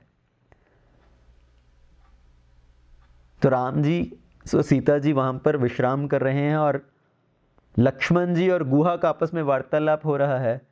राम जी ने उस रात्रि को वहां पर विश्राम किया और गुहा से बोला कि मुझे आगे कंटिन्यू करना है, यहाँ से अयोध्या ज़्यादा दूर नहीं है। अगर अयोध्या वासियों को पता चला कि हम लोग यहाँ पर निवास कर रहे हैं तो सभी अयोध्या वासी यहाँ पर पहुँच जाएंगे, तो हमें अपना यात्रा को आगे आरंभ करना है। उन्होंने उस रात्रि को वहाँ पर विश्राम किया। तो राम जी को, सीता जी को, लक्ष्मण जी को वहाँ पर विश्राम करने देते हैं और हम अपनी कथा को यहीं पर विश्राम देते हैं। अगले दिवस में हम श्रवण करेंगे कि राम जी ने अपनी यात्रा आगे कंटिन्यू की। उन्होंने केवट की सहायता से गंगा जी को पार किया और आगे भरद्वाज ऋषि जी के आश्रम में गए। और दूसरी तरफ जब भरत महाराज को ये समाचार मिला, दशरथ महाराज ने राम जी के बिछोड़े में अपने प्राण त्याग दिए और भरत जी को समाचार मिला कि उनको वापस अयोध्या में बुलाया गया है, और उन्होंने क्या प्रतिक्रिया की वापस अयोध्या पर आकर, तो इसका श्रवण हम अगले दिवस की कथा में करेंगे। श्री रामचंद्र भगवान की जय, सीताराम लक्ष्मण हनुमान की जय, श्रील प्रभुपाद जी की जय, अनंत कोटि वैष्णव वृंद की जय। ऐसे ही और भक्तिमय कार्यक्रमों के लिए देखिए हरे कृष्णा टेलीविजन।